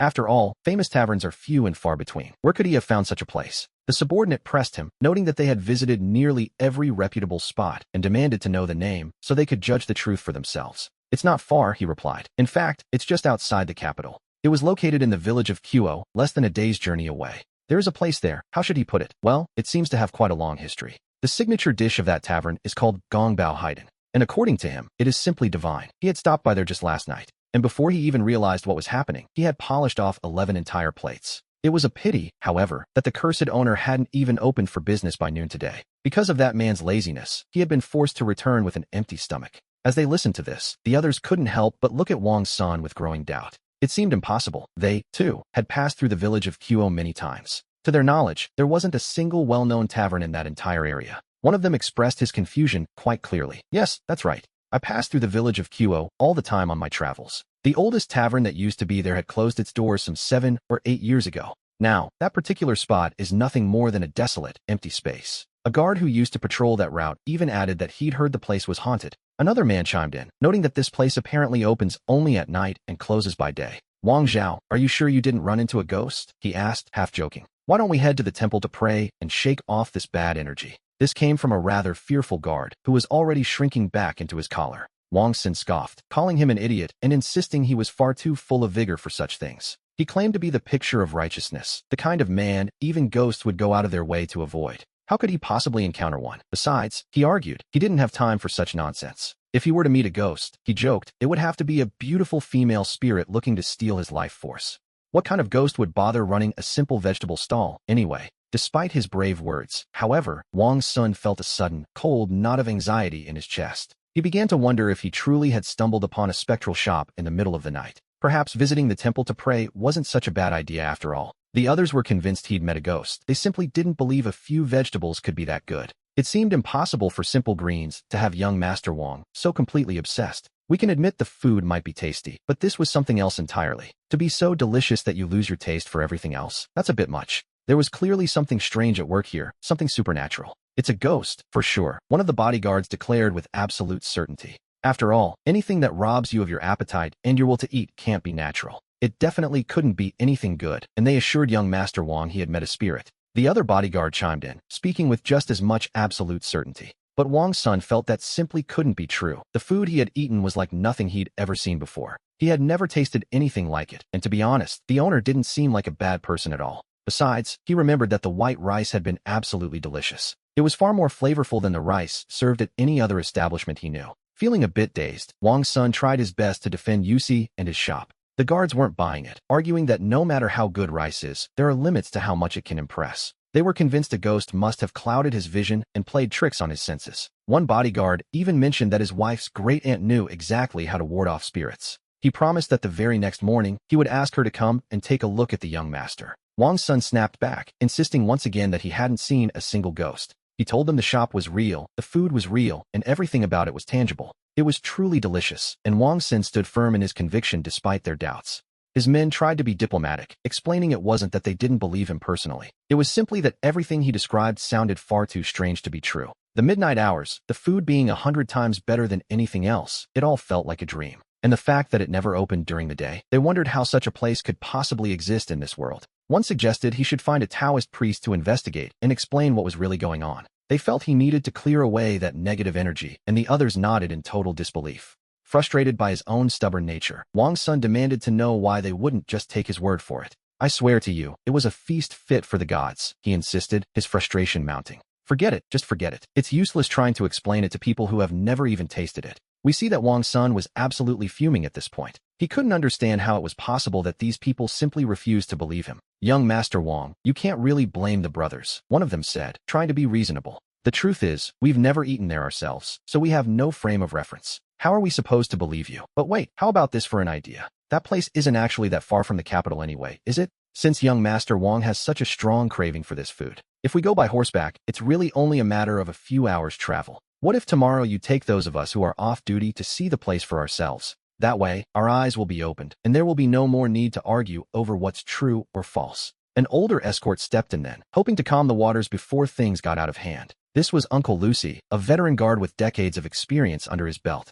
That's a fine idea, Uncle Lucy agreed. Let's settle it that way. However, Wang Sun reminded them that the shop didn't offer any place for guests to stay. And I'm not sure exactly when he opens, so we should probably set out a bit late tomorrow. They would return early the next day, and with the plan set, Wang Sun cheered up instantly. At that moment, the only thing he truly wanted was to eat an authentic gongbao chicken. The distance and the logistics didn't matter to him at all, which, to be honest, is the power of a good meal. After all, in this life, don't we all live just to enjoy a truly delicious bite? Once Xiaoyin had left the restaurant, Lucy flopped onto her bed with a sense of restless impatience. She pulled out her phone and sent a quick message to her childhood friend. Little fish delivery here, are you in? She wrote, using her usual nickname. Lee from the pharmacy replied instantly. No, get to the point, what do you need? And don't even think you're going to trick me into coming over to eat your gourmet dishes again.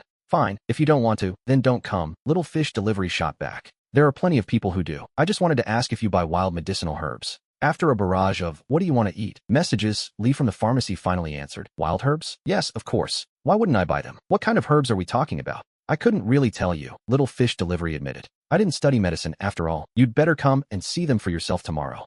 Oh, and make sure to come in the afternoon. Lee from the pharmacy told her not to worry. I don't exactly enjoy getting up early either, he confessed, which is relatable enough. And so, the deal was struck between Little Fish Delivery and Lee from the pharmacy. After a long night, we moved to the following day, late in the afternoon. Lucy, who had only just woken up, opened the door while letting out a wide yawn. He was already waiting outside for her, still carrying a large basket strapped to his back. There were two other baskets sitting on the ground, containing the one gin herbs she had seen yesterday. But alongside them were several other medicinal herbs that she didn't recognize at all. In short, there were several baskets filled to the brim. Sir, this is it. I gathered it from all the houses very early this morning. See what you think. Last night, you returned far too late. And so, naturally, Xiaoyin hadn't had the time to speak with his friends from the village. But it didn't really matter. Country folk usually keep medicinal herbs stored at home anyway. So very early today, while he was going from house to house, spread the word about the herb collection. He took the opportunity to gather a great deal, filling 3 large baskets. He assumed, quite reasonably, that these would sell for a decent amount of money.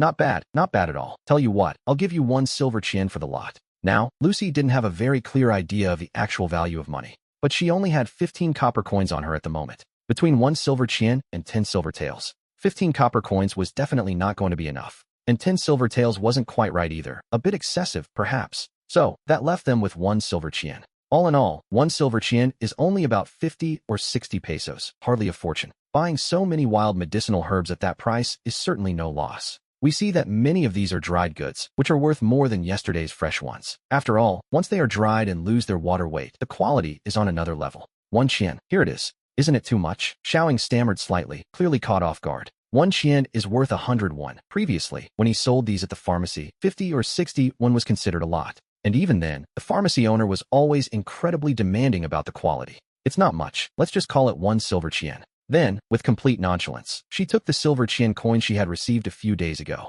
and without a second thought, she tossed it over to Xiaoying. Ding ding. Suddenly, the familiar chime of a cell phone notification rang out. It seemed that Lee, the man from the pharmacy, had already arrived at the door. Juicy, however, didn't even bother to reply to the message. She simply picked up the basket and made her way toward the kitchen. Xiaoying wanted to help, but she rejected him immediately. There was no need, really. You see, for her, the kitchen is sacred territory. Strangers are strictly forbidden. Yesterday, while they were cleaning, Juicy had allowed him to see the place. At least, she showed him the original version of the ancient kitchen. But there was absolutely no way she could allow him into the modern kitchen. So, to keep things simple, she just didn't let him in at all. It was better to avoid any unnecessary trouble. Well, boss, he said, I'm off to work. Xiaoying turned out to be quite an obedient young man.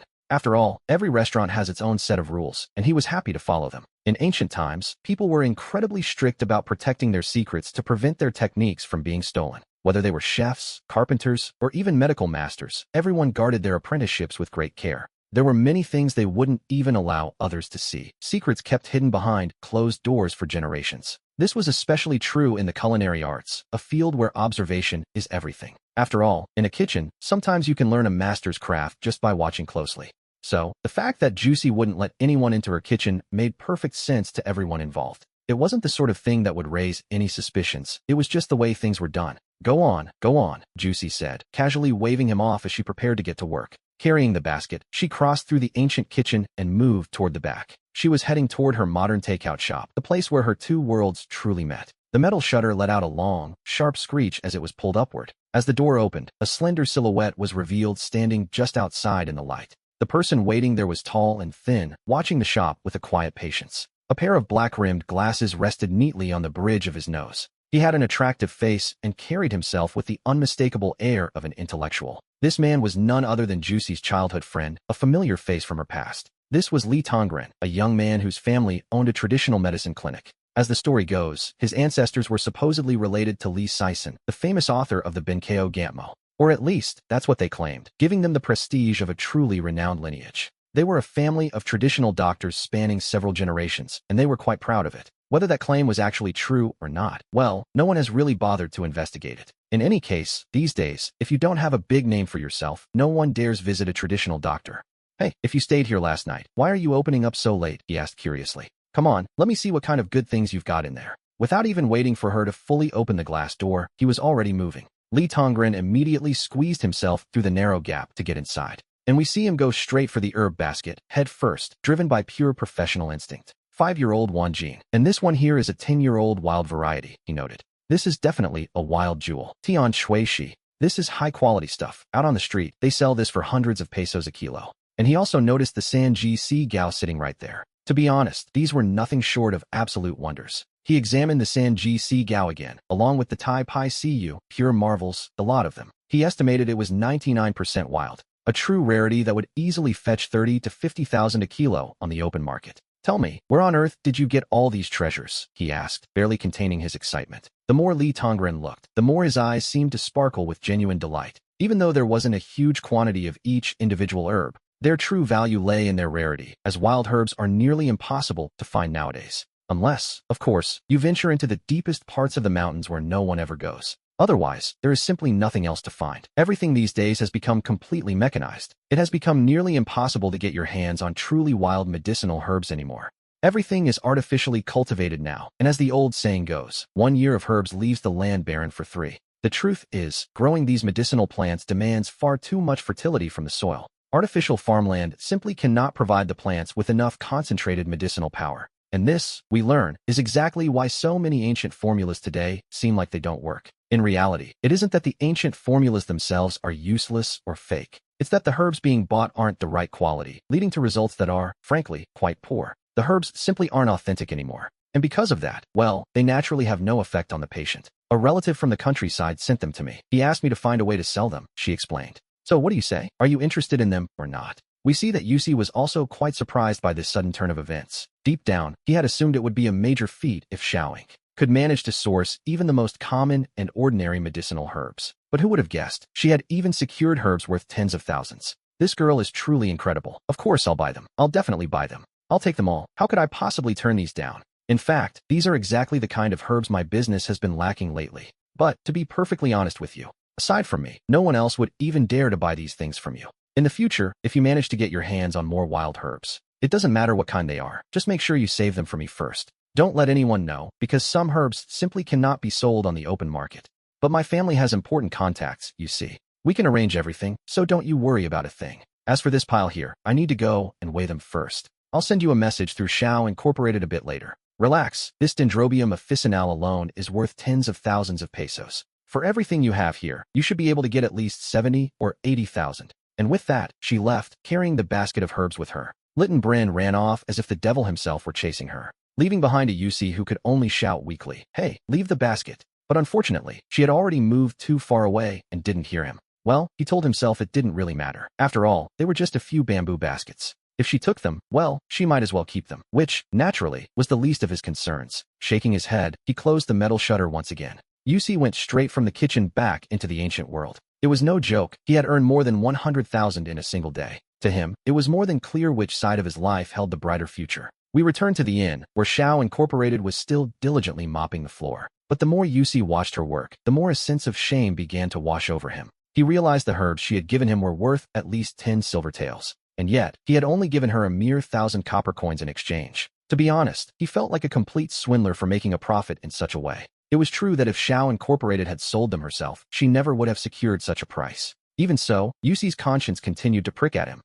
Yusi opened his mouth, though he wasn't quite sure what to say next. Is something wrong, boss? Shao Incorporated asked, looking up with a puzzled expression. No, it's nothing, he replied quickly. It's just that I also took your baskets. Here, take these 15 copper coins. Yusi didn't have much money left on him at that moment. All he had remaining was a bit of loose change, just a few coins, really. Actually, just take them all, he insisted. No, she replied immediately. She insisted she couldn't possibly accept money for a few simple bamboo baskets. They were worth almost nothing, and she told him she had plenty to spare. If you want them, just take them, she said with a smile. Seriously, they're worthless. Boss, you've already been far too kind to me. It seemed that, suddenly, life was becoming a bit too smooth for our protagonist. And Yusi knew he would much rather be a successful merchant than remain trapped in his old life. To be honest, it seemed as though the connection between these two people was becoming something quite special. We see the two of them finding a strange sort of refuge within the walls of the inn. If Shao Incorporated had known the true value of what she was giving away, she might have hesitated. Yusi decided not to insist. After all, his ability to sell the goods at such a high price had little to do with Xiaoyin herself. It depended entirely on his own contacts and the novelty of products that blended the ancient with the modern. He realized that forcing Xiaoyin to accept the money might not be the best idea right now. He knew the old saying well, with a little help you make a friend, but with too much, you make an enemy. Since he couldn't give her the cash directly, he figured he could look after her in other ways. No, I'm not hungry. Seriously, I'm really not, she insisted, though her stomach likely disagreed. Xiaoyin had been up on the mountain gathering herbs since the very early hours of the morning, and at noon, she had rushed straight over here without a second thought. She hadn't had a single bite to eat all day. How could she possibly not be hungry? But since Yusi didn't bring it up, she felt far too embarrassed to ask for food herself. After all, in her eyes, the food served here was unimaginably expensive. Just yesterday, a young lady had spent 10 silver taels on a single meal, and he couldn't help but think of what he'd eaten. He had nothing of his own, and to him, that meal was the equivalent of a small fortune. He thought to himself that if he hadn't eaten it, he might have had those 10 taels in his pocket instead. But no, that was just a passing, perhaps slightly foolish, thought. It was obvious that yesterday's feast had been a very special, one-time situation. He understood that much. But oh, how delicious that food had been. If you're hungry, you only had to say so, he told her with a warm smile. There might not be much in my house, to be honest, he continued. But one thing we have plenty of is food. Wait here, I'll bring you something. He decided that today, he would serve her 2 extra dishes as a special treat. We see Yusi heading straight for the kitchen to open the refrigerator. He didn't just grab the first thing he saw, especially since these were meant to be extra special. He had to choose carefully. Naturally, the Kung Pao chicken was his most abundant option. His second bestseller was the Yuxiang-style pork and garlic sauce. However, that particular dish was known to be quite spicy. Yusi had done his research and asked about the customs of this dynasty. In this era, it seemed, people hadn't yet developed a taste for chili peppers. He was fairly certain the locals wouldn't be able to handle the heat. It might even give them an upset stomach. And as for leaving the chili out, well, he simply couldn't. These were Yusi's signature dishes, after all, and the seasoning was already prepared. Less salt, no chili, no garlic, no cilantro, no chives. The answer, unfortunately, was no. In this kitchen, they don't make changes. His dishes have a specific flavor, and that's that, whether you like it or not. So, he decided to leave the garlic pork aside for now. Besides, he reminded himself, the girl is still growing and needs proper nourishment. Yusi searched and searched until, at last, he found 2 dishes that truly convinced him. Sweet and sour pork loin and a classic Sichuan-style pork. Both were among the most popular dishes at the market. The absolute classics of takeout food, we might say, and they also happened to be the ones he had the most of in stock. He opened the packaging and pulled out 3 trays. He followed the same process as always, opening them carefully with scissors. He served them onto the plates and set them to heat for 3.5 minutes. Ding, ding, ding. The 3 microwave alarms chimed at the exact same time, which meant that Yusi's 3 dishes were now freshly made, or close enough. With the tray firmly in his hands, Yusi stepped out with a steady pace. In the dining room, we see that Xiaoyin was still hard at work, but despite her best efforts, her movements began to slow down. She looked exactly like an office worker at noon, just before heading out for lunch. The kind who has already ordered takeout and has their entire mind fixed on the meal. Who could blame her for losing focus? Luckily, the food in Yusi's restaurant comes out as fast as ever. 3.5 minutes later, a dense and exquisite aroma began to drift. It escaped from the kitchen, and one of the scents was the familiar Kung Pao chicken. Xiaoyin didn't recognize the other 2 dishes at all. She only noticed that one of them had a slightly acidic, tangy scent, but there was no doubt in her mind that it was something delicious. Soon, Xiaoyin finally saw the 3 dishes presented in all their glory. As for the Kung Pao chicken, well, there was no need to even mention it. The sweet and sour pork loin had a brilliant, lustrous red color. It had a delicate appearance, its surface covered by a layer of crystalline sweet and sour sauce. Under the glow of the light, it looked almost like a large, glazed loaf. That sweet and sour aroma was, quite literally, the very scent of life itself. The fragrance drifted upward, heading straight for the nose. It made one's mouth water instantly, a reaction that was simply impossible to avoid. She was practically drooling. And then, we have the twice-cooked pork. It was made with pork belly, featuring perfect layers of fat and meat, sliced into thin ribbons. After being sautéed in a wok over a high flame, the fat from the pork belly had begun to melt away beautifully. The meat had curled up, and the edges of the lean parts were slightly browned and crispy. It was as if they were announcing to the world just how delicious they were. Each piece of meat was soaked in its own fat, shimmering and incredibly juicy. A thin, glistening layer of lard coated the meat, shining with a tempting glow that would awaken anyone's appetite with a single glance. Especially in an era like this, where most people barely had enough to eat. In this world, fat was nothing short of a luxury item. A dish like twice-cooked pork, which was clearly a plate of pure meat, and looked so wonderfully greasy, was something you might only see once or twice a year, if you were lucky. Most people could only hope for a quick glance, looking at it out of the corner of their eye. If you stared for too long, you'd likely be told to move along. And as for actually eating it, well, that was nothing more than a distant dream. To have a dish like that sitting right in front of you, what country soul could possibly resist such a temptation? Putting people to a test like this, what poor soul could ever hope to endure it? This was the owner's true test, and Xiaoyin was so excited he didn't even know what to do with his hands. Just yesterday, that single plate of Kung Pao chicken had left him tasting heaven itself. And today, the owner had served him 3 different dishes all at once. He was so deeply moved that he felt like kneeling down and thanking God 300 times over. It seemed as though the heavens had finally taken pity on him. After a lifetime of knowing nothing but poverty, he had finally crossed paths with an owner who was truly a good person. Eat, eat. Go on, eat quickly, because if it gets cold it won't taste the same. If the food were to get cold, it would return to being nothing more than a simple frozen package. And that would feel very strange indeed, which is why Yushi always hurried his customers along to eat. Otherwise, he felt the food would start to take on that peculiar, frozen aftertaste. Besides, these were just 3 frozen meals that cost a mere few yuan in total. Just some pre-cooked food and nothing more. In his mind, there was no reason to get so emotional over it. But to Xiaoyin, it was delicious. It was truly wonderful. With such a feast before him, Xiaoyin couldn't hold back and began to serve himself. He began to stuff himself with food.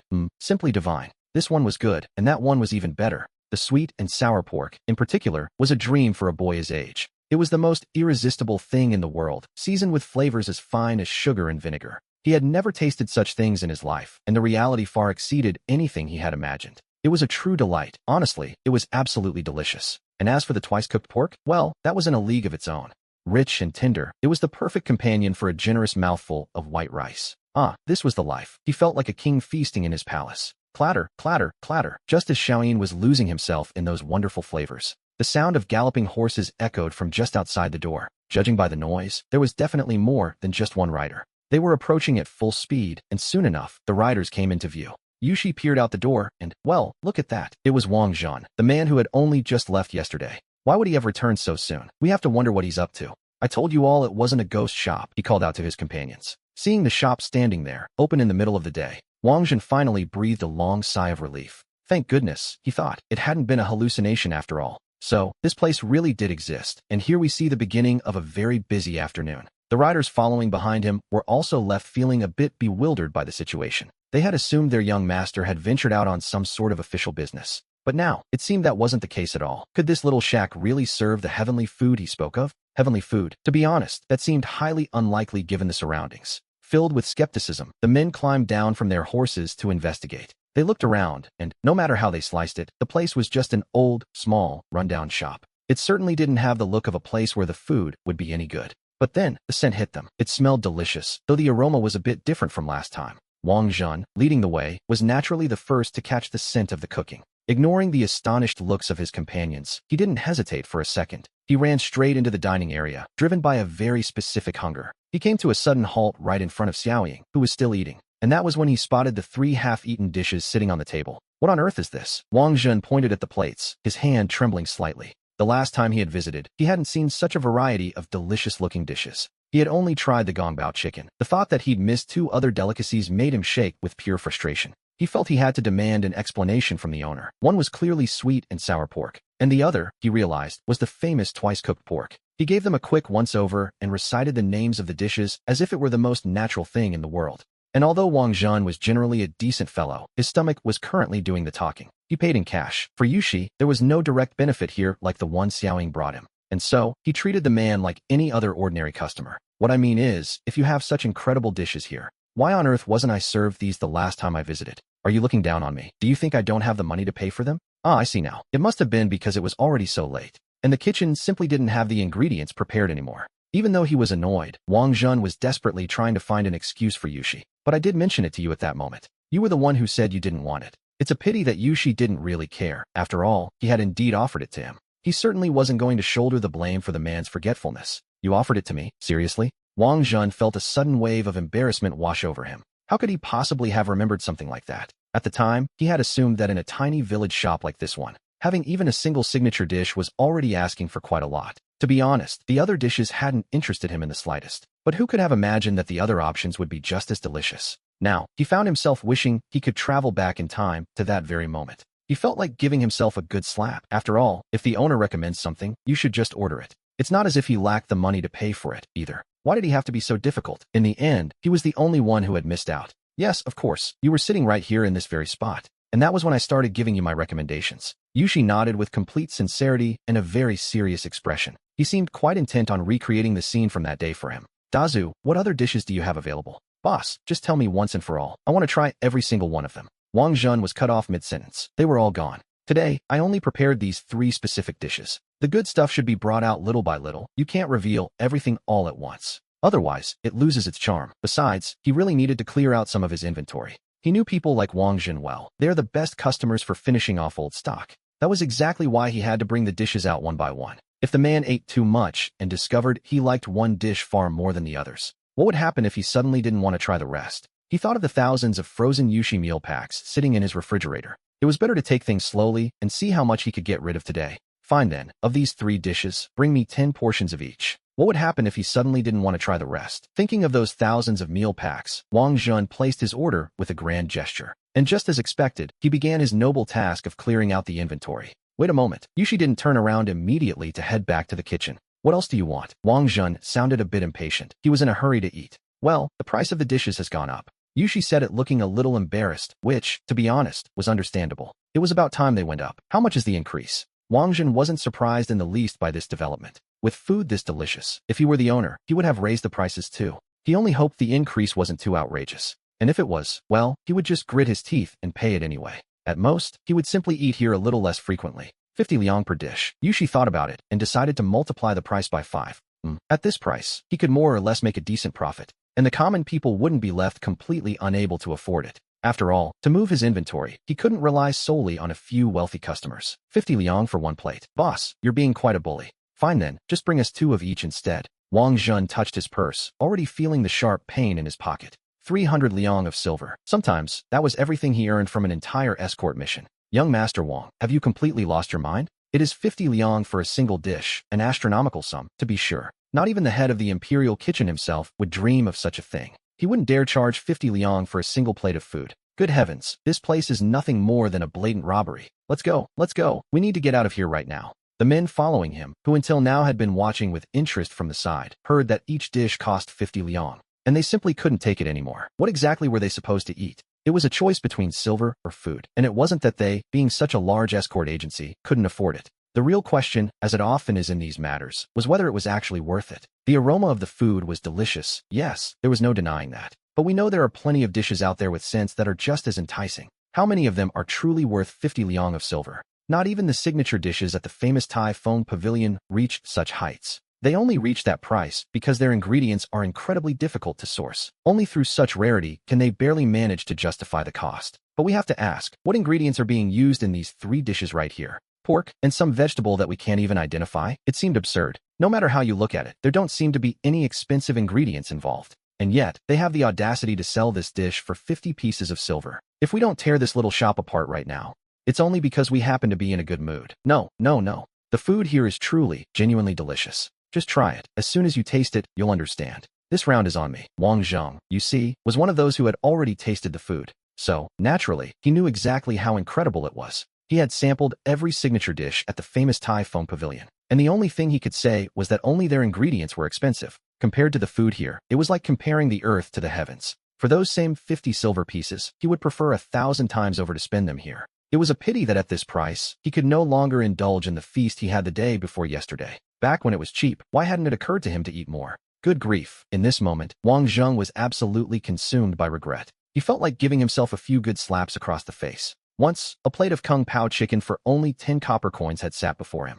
It was right there in front of him, yet he hadn't truly appreciated it. And it wasn't until the price skyrocketed that he began to regret it so bitterly. There is no greater pain in this world than that, to be honest. If the heavens could only grant him one more chance, he would definitely say these 3 words to the owner, one more portion. And if he had to put a number on that portion, he would wish for it to be 10,000 portions. But for the others, it wasn't about who was paying the bill. The real issue was that this dish simply wasn't worth 50 silver coins. A few pieces of chicken and some slices of pork for 50 silver coins? They had never seen a place with such absolute nerve. The female bodyguard had traveled the world for many years. What kind of situation had she not seen before? She had even eaten a dish that cost 500 silver coins once. But on that occasion, it was because she had accidentally walked into a shady dive bar, and she only paid because there was a knife held to her throat. That was the great shame of her life, which made her especially sensitive to tourist traps. With prices like these, wasn't this just a blatant scam? Yes, they felt it was a miracle they hadn't torn this dump apart already. The others backed her up. So what was it going to be? Are we eating or not? If you aren't going to eat, then get out. Yusi decided to explain that the price was due to the samurai's question. But when she heard that these people actually wanted to wreck the place, in an instant, her desire to explain anything completely vanished. After all, she barely earned a few pesos for her hard work here, and yet they still dared to pull those faces, as if she owed them something. To be honest, the food business didn't seem to be bringing in much money anyway. If it weren't for the fact that she had a mountain of frozen pre-cooked meals left over, she would have already been thinking about changing her line of work. Wouldn't it be much better to open a medical clinic instead? On one hand, she could source medicinal herbs, and on the other, she could get her hands on a batch of Valangine and ibuprofen. And while she was at it, perhaps a few antibiotics as well. It was a perfect plan. She would make money from both sides. She might even make it as a divine doctor in this era. Time to eat, time to eat. Who is Boss Zhao here, me or you? He wanted everyone to sit down right that second. Whatever they had to say, they could say it after they finished their meal. He turned back to the counter and asked the boss to bring the dishes he had just ordered. Deep down, Wang Shun was truly terrified of being left without a meal. So he immediately asserted his authority as Boss Zhao to keep the peace. He already knew firsthand just how temperamental Yusi could be. It was one thing for a restaurant not to open in the mornings, but to refuse to serve at noon as well, that was another matter entirely. What kind of normal person would even think of doing something like that? But, to be perfectly honest, he actually had every reason to be that temperamental. The food was, quite simply, incredibly good. If it weren't for these dishes, he wouldn't have bothered traveling 100 or 200 li. All that effort just for a single bite. After all, they were all working for Boss Zhao. So, no matter how dissatisfied the other escorts felt in that moment, they were left with no choice but to sit down and wait. Seeing how things had settled, Yusi said nothing more and headed straight for the kitchen. Wang Shen also led his men to an empty table where they took their seats. The escort agency is always kept very busy, as we can imagine. Because of this, Parker Sakugawa didn't fear what fate had in store for him. Anything for the cause, even if the men of the Duan family had become combative in these matters. But none of this was as simple as it seemed on the surface. He still had to leave someone from the Duan Mu clan behind. Now, looking at the situation, it felt as though a powerful engine was driving them forward. They were covering kilometers of time, so to speak. He continued calling out to the people of Duan Muangang. When it was Juan Physicalugo's turn, he remembered that Zen had been his benefactor. If it weren't for him, he never would have met a boss as good and kind-hearted as Yusi. Aren't you the brat from yesterday? This place is incredibly expensive. How is it that you can even afford to pay for the food here? Wang Zhen was quite surprised, wondering exactly what kind of person he had actually hired the day before. No, my boss invited me, the boy clarified quickly. I'm simply helping him collect some medicinal herbs. And he pays for the food, Xiaoyin added, waving his hands repeatedly to dismiss the idea. What kind of herb could possibly be so difficult to collect, we might wonder. Difficult enough to earn a dish worth 50 taels of silver? Wang Zhen was also utterly astonished by the revelation. He even began to think that, perhaps, he should consider a change of profession. They are just ordinary, common herbs, Xiaoyin insisted. This boss is just very kind-hearted. He saw how poor I am and gave me a bite to eat. Xiaoyin shook his head over and over, trying to convince them. Him kind-hearted? 50 taels for a single dish suggested otherwise. He feared that the man's heart was, in reality, probably blacker than coal.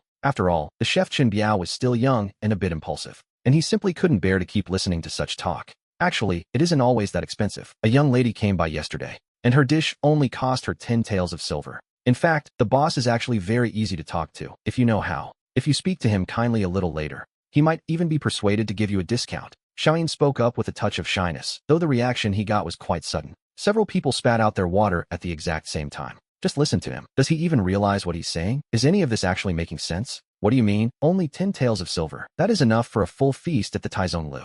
We have to wonder, do the people in this town simply have no concept of the value of money? Suddenly, a scent wafted through the air. It smelled absolutely delicious. While they were talking, our great chef of the kitchen microwave had already finished his work. 6 dishes were served, each releasing an intense and mouth-watering aroma. This speed took the masters completely by surprise. To be perfectly honest, even if the dishes were expensive, the efficiency with which they were served was truly impressive. In that regard at least, the famous Taizong Lu couldn't even begin to compare. Over there, they usually took an absolute age to serve a single plate. Generally, you were forced to make a reservation well in advance. If you didn't, you would find yourself waiting for what felt like an eternity. 2 orders of kung pao chicken, 2 of double-cooked pork, 2 of sweet and sour pork loin, and a bowl of rice on the house. Your order is complete. Juicy, with a perfectly expressionless face, set the dishes on the table. Time to eat. Wang San, who couldn't hold back a moment longer, grabbed a pair of chopsticks, and he began to devour the food with incredible gusto. The very first bite was enough to make his eyes fill with tears. It was this exact flavor, the taste he had been longing for all day long.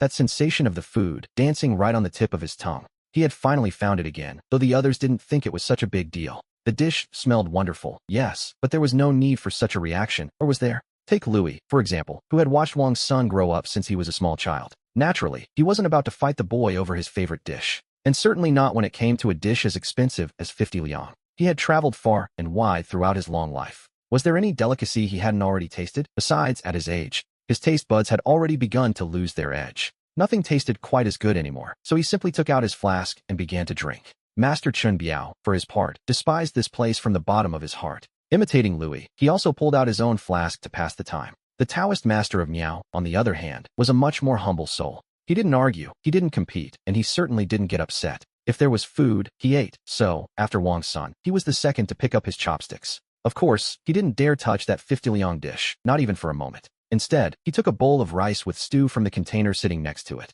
He felt a bit guilty eating for free, but he figured it wouldn't hurt to try just a little. He had already heard Dong Zhao mention it before. The food here was supposedly much better than anything at the Typhoon Pavilion. Before actually tasting it, he hadn't really given the claim much thought. But the moment he took a bite, the intense aroma of meat with a hint of sweetness completely flooded his mouth. He could hardly believe it. Was this really just plain white rice? Why did it feel so entirely different from anything he had ever eaten before? Between that texture and that flavor, the Taoist master of Miao's pupils began to dilate. He felt that just by eating the white rice alone, he could finish the entire bowl by himself. And if the rice was already this good, then the actual dishes, well, imagine the possibilities. With a touch of anticipation, the master of Miao carefully reached toward the twice-cooked pork. He extended his hand, his evil claw, if you will, and popped a piece of the pork into his mouth. The aroma of the fat, mixed with several indescribable flavors, was overwhelming. It sent him soaring directly into the clouds, metaphorically speaking, of course. It was delicious, a true delicacy fit for the gods themselves. In that moment, he finally understood exactly what Wang's son had been talking about.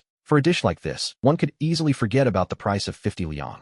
To be honest, he would have paid 100 liang just to eat it again. But as for this specific dish they had just served, how was it possible that in the blink of an eye, only half of it remained? When he looked up, we see that Wang's son had already sprung into action. Mode B was officially activated, and his chopsticks were practically flying across the table. In the blink of an eye, another eighth of the food on the table simply vanished. At that point, Deng Biao could no longer maintain his composure. Using the triple nod of the Phoenix technique, he attacked the plate in front of him, and total madness broke loose. And so, the two of them began to fight desperately over the food. In just 2 minutes, all 6 dishes on the table, right before the astonished eyes of Master Chun Biao and Louis, were gone. Young Master Wang, we thought you were the one treating us to this meal. He had licked this particular plate until it was sparkling clean. After finishing every scrap, the two of them still wanted more. Staring at the greasy, glistening plate, the two of them, without a second thought, began to scrap over it. Don't talk nonsense. We agreed you were only coming along to take a look. Besides, since I paid for everything, it's only fair I get 4, and you get 2. Not even in your dreams. How could anyone expect Wang Chun to let go of that plate?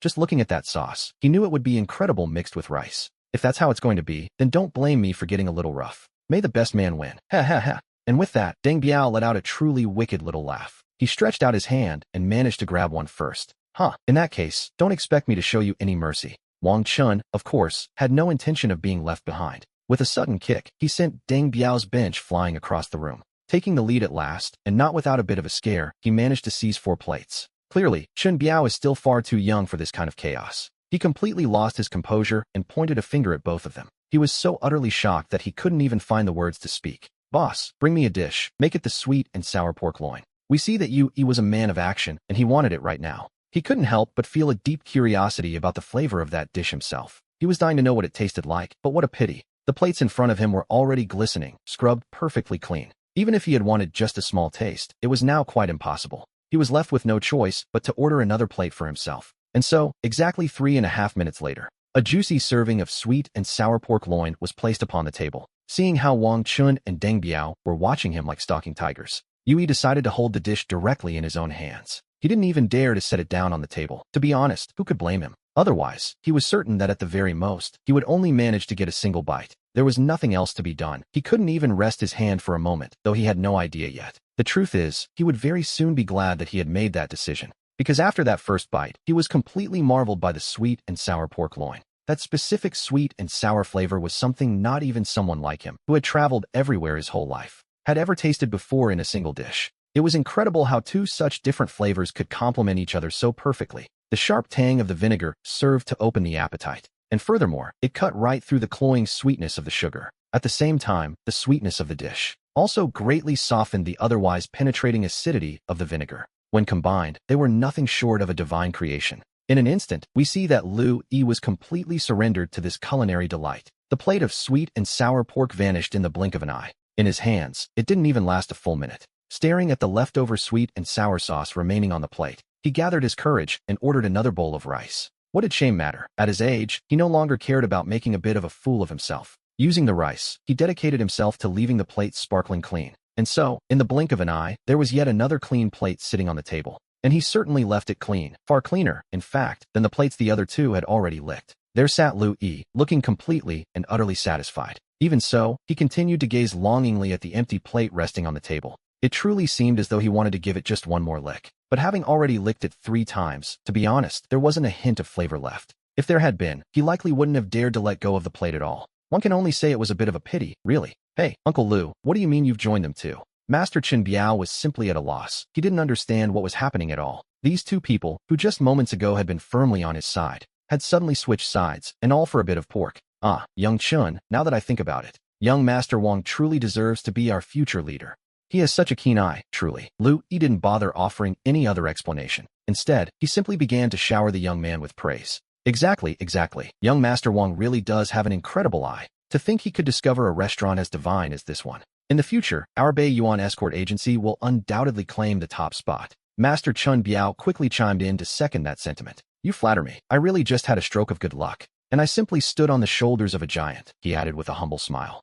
There is no other way to put it. The chef here is an excellent cook. What a pity that one cannot eat like this every single day. Wang Shun made a modest gesture with his hand, though he looked quite pleased. And yet, his face suddenly showed a look of deep, genuine affliction. To him, not being able to eat such a delicacy for even a single day was a true torment. Chef, please serve me an order of this stir-fried pork as well. Chun Biao, as we can see, finally reached his breaking point and could not hold back any longer. He no longer cared about the money. At that moment, he only wanted to know one thing. He had to find out exactly how delicious the food in this place could actually be. Just like the others, 3.5 minutes later, he was served the aromatic stir-fried pork. But this time, he didn't act with the usual finesse of a seasoned old sea wolf. He simply let the plate drop onto the table without any further ceremony. With great care, he extended his chopsticks toward the steaming dish. He took a slice of the pork, which looked so bright and juicy that it was truly mouth-watering. The moment he put the meat into his mouth, an intense and delicious aroma began to unfold. It invaded his palate instantly. The pork belly, with its perfect blend of fat and meat, was wonderfully crispy. The meat was tender and juicy, possessing a flavor that was both intense and remarkably complex. With every single bite, he felt a sensation of enormous, overwhelming pleasure. He couldn't help but feel completely intoxicated by the richness of the flavor. This delicacy was so unique that it completely redefined his entire concept of gastronomy. Was this something that simple mortals like us could actually hope to taste? No, this could no longer be called merely eating. This was true enjoyment. There was just one small problem. By the time he finished slowly savoring a single piece of pork and opened his eyes, he discovered that the dish he had just ordered had completely vanished. Only the empty, gleaming plate remained. How savage. Honestly, they were absolute savages. This bunch of starving gluttons didn't even leave him a drop of the meat juices. Which one of you touched my stir-fried pork? Chen Biao shouted in frustration. The 3 at the table pretended to have no idea what he meant. They acted as if nothing had happened, looking perfectly innocent. But from the sweat on their foreheads, we can see the truth. They had definitely just been through a very intense battle. The boss had already told himself he should have seen this coming. In the end, it was Wang Zhun who couldn't take the tension anymore and offered to pay for everything. He called the owner over to settle the bill. After all, he was the future leader of this group. If he didn't make a generous gesture once in a while, how else would he win people over? That's 8 dishes in total. The rice is on the house, the owner said. That will be 400 yuan. He calculated it instantly, without even needing an abacus. 400 yuan? Wait, wasn't it 50 liang per dish? Wang Zhun was stunned. This was certainly not what he thought he had been told. 50 liang? Or was it 51? Do you really think this is a place for scammers? The owner asked. At that moment, we see several dark lines of frustration appear over the owner's head. No matter how much of a thief he might be, he would never dream of raising the price 50,000 times over. Besides, these are jade-quality dishes coming straight off an industrial production line. Even if he lacked a conscience, it wasn't as if he had absolutely no shame left. But didn't you just say 50 liang? Phew. And here he was, thinking the price had skyrocketed. So it's actually only 51 per dish, which, to be honest, is a bargain. Let's order more. Bring me 10 more servings of every single dish. As he was speaking, Wang Xin suddenly realized his mistake. It seemed the owner had only said the number 50 from the very beginning. He never actually mentioned the word liang. It was Wang's son who had completely slipped up. That's not cool, young Wang. Exactly, the others chimed in. Because of his little slip, they had all misunderstood the situation. Boss, how could we ever think this was a place for scammers? This is pure charity. Yes, a total act of kindness. With prices like these for such dishes, the boss is a true saint. We see the others immediately turn their frustration toward Wang's son. Their attitude did a complete 180-degree turn in an instant. Now, to be fair, 51 per dish wasn't exactly cheap. But after the absolute shock of thinking it was 50 liang, it felt like a gift. What did 51 matter? The most important thing was that the food was truly exceptional. It was worth every single penny. Yes, every last one. He admitted it was his fault and offered them all a sincere apology. Here, take these 50 silver taels, he said, stepping forward. He intended to pay for today's meal with that, telling the owner to keep the change if there was any. And if it wasn't enough, he just had to let him know. Wang's son had always been a generous man. So, naturally, his apology wasn't going to be just a simple word. His escort agency sometimes pocketed millions from a single job. He could easily afford dishes that cost 50 taels if he wanted to. So, obviously, this small amount didn't bother him in the slightest. Of course, your dishes will be out in just a moment, the owner replied. Money talks, as they say, and with 50 silver taels on the table, it was shouting. It was clear that Yusi couldn't possibly mistreat such an important customer. Money, to him, that was a small fortune. Completely satisfied after their meal, Wang's son left with some of his men at nightfall. And so, they began their journey back along the very same path. Over the next few days, the restaurant finally began to find its rhythm. And for the most part, Yusi's establishment was quite peaceful, except for Wang's son, of course. He would occasionally bring his men by to indulge in a massive feast. The rest of the time, however, the place remained largely empty. Even if, by some stroke of luck, a merchant caravan happened to pass by. The moment they heard that a single dish cost 51, they would immediately pull back the foot they had just placed. Right there on the threshold, they would turn around and leave without a second glance. They didn't hesitate for a second. Fortunately, the Yusi of today didn't mind at all. He simply wasn't interested in those casual customers anymore, not with the support of the young lady and Wang's son. In just a few days, he had already earned more than 200,000. He had already met the entire year's goal for his small shop. What more could he ask for? He even began to think that if his frozen stock didn't run out in 2 years, he would simply sell the entire lot to Wang's son and have him pay some 800 or 1,000 gold taels for it. That way, for the rest of his life, he could just stay in bed playing with his phone and be done with it. Of course, it was only an idea. He would decide what to do when the time actually came. Aside from the food business, the matter of the medicinal herbs had stalled a bit. After all, wild herbs need a full cycle to grow back, and nature won't be rushed. Aside from those first great harvests that brought in hundreds of thousands, we see that the wild medicinal herbs were becoming increasingly scarce. There was no other way around it. The ones easy to gather were simply gone. Those that remained were either incredibly difficult to uproot, or required a massive amount of walking just to track them down. Basically, it was taking several days just to fill a single basket for sale. However, for Yusi, this situation was actually quite perfect. If there were an endless supply of herbs available every single day, well, that wouldn't be normal, and explaining the source of so much fresh stock would be difficult. But while Yusi wasn't particularly worried about it, Shaoan was taking the matter very seriously indeed. Lately, upon returning home, she looked as if she were preparing to visit relatives in other villages. Her intention, most likely, was to recruit more people to help with the gathering. And to be honest, Yusi had no intention of stopping her. The family of his childhood friend, Li Tongren, didn't just own a simple little clinic. They owned hundreds of pharmacies spread across the entire country. The shortage of wild herbs was a massive problem for a business of that scale. They were willing to buy any quantity that was brought to their doorstep. It's safe to say they wouldn't turn their noses up at anything. As for Shaoan, she stood to make a fair amount of money by recruiting others. And we shouldn't even mention Yusi himself. As the middleman, he was the one taking the lion's share of the profits. Why on earth would he stop a business deal that was so perfect for everyone involved? That's right, it wasn't just a triple win for the parties involved. The children who helped with the gathering were finally earning their own money. The patients who used real medicine could actually be cured of their ailments. One could say that 5, 6, 7, or even 8 different groups were benefiting from this. Even if he wasn't a god of medicine, the merit he was accumulating was truly immense. But while life here remained peaceful, for certain other people, things weren't going quite so well. At the Shui residence, a sudden crash echoed, the unmistakable sound of a vase shattering against the floor. Broken porcelain fragments scattered across Miss Shui Xinjue's room, causing the young lady, usually as stoic as a statue,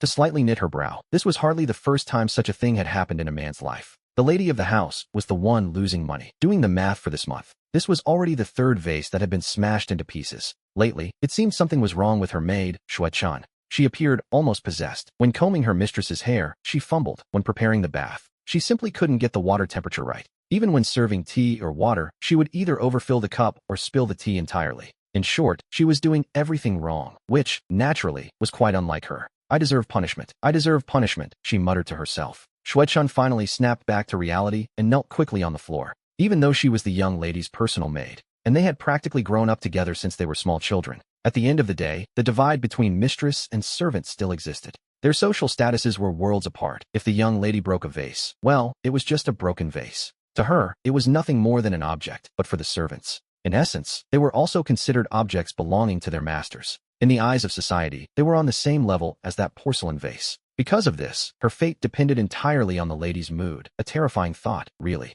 Fortunately, she had her mistress's affection, who simply told her to get up. Then, she asked directly, Shue-chun, let me ask you something. Do you happen to like someone? We should note that Shue-chun was a servant born into the household. 3 generations of her family had served the family faithfully. Her entire family lived within the walls of the Shue residence. After all, this was the environment of diligence she had grown up in. Shue-shinla wouldn't be too harsh with Shue-chun, given their history. But to be perfectly honest, she was feeling quite curious about the situation. What exactly was happening to her maid? Was there perhaps some family trouble? That possibility could be ruled out almost immediately. Shue-chun's family worked within the Shue house, without any issues whatsoever. If something had happened, she was certain she would have heard about it by now. Since it wasn't a family matter, she concluded that the girl must be thinking about some boy. It was understandable, really. At 15 or 16, the heart naturally begins to awaken. It was only normal that she might have noticed some handsome and talented young man. What worried her a little, however, was the thought of someone deceiving poor Shue-chun. What if they swindled her, took her money, or simply took advantage of her kindness? Imagine the scene. She loses her savings, her dignity, and then, to top it all off, they break her heart? That would be a genuine problem, and she told herself she couldn't let that happen. The maid, however, was shocked, insisting she was the one meant to accompany her mistress as part of her dowry. Since the young lady wasn't even married yet, the very idea seemed impossible to her. Shue-chun shook her head back and forth, over and over again, in frantic denial. Her face had turned completely red, a deep, unmistakable crimson. After all, we must remember she was still just a young girl. The moment matters of the heart are mentioned, she is overcome with embarrassment. Her mistress told her not to worry, reminding her that they were more like sisters than servant and lady. She promised that if Shue-chun truly fell for a talented young man, she would personally let her go. She would even help her so they could be together and find their own happiness. Of course, there was one condition. She would have to meet him first. She needed to evaluate exactly what kind of person he was, for her safety, naturally. Shue-shinla spoke these words with total sincerity, her heart truly in her hand. But the maid pleaded with her to stop, begging her mistress not to invent such things.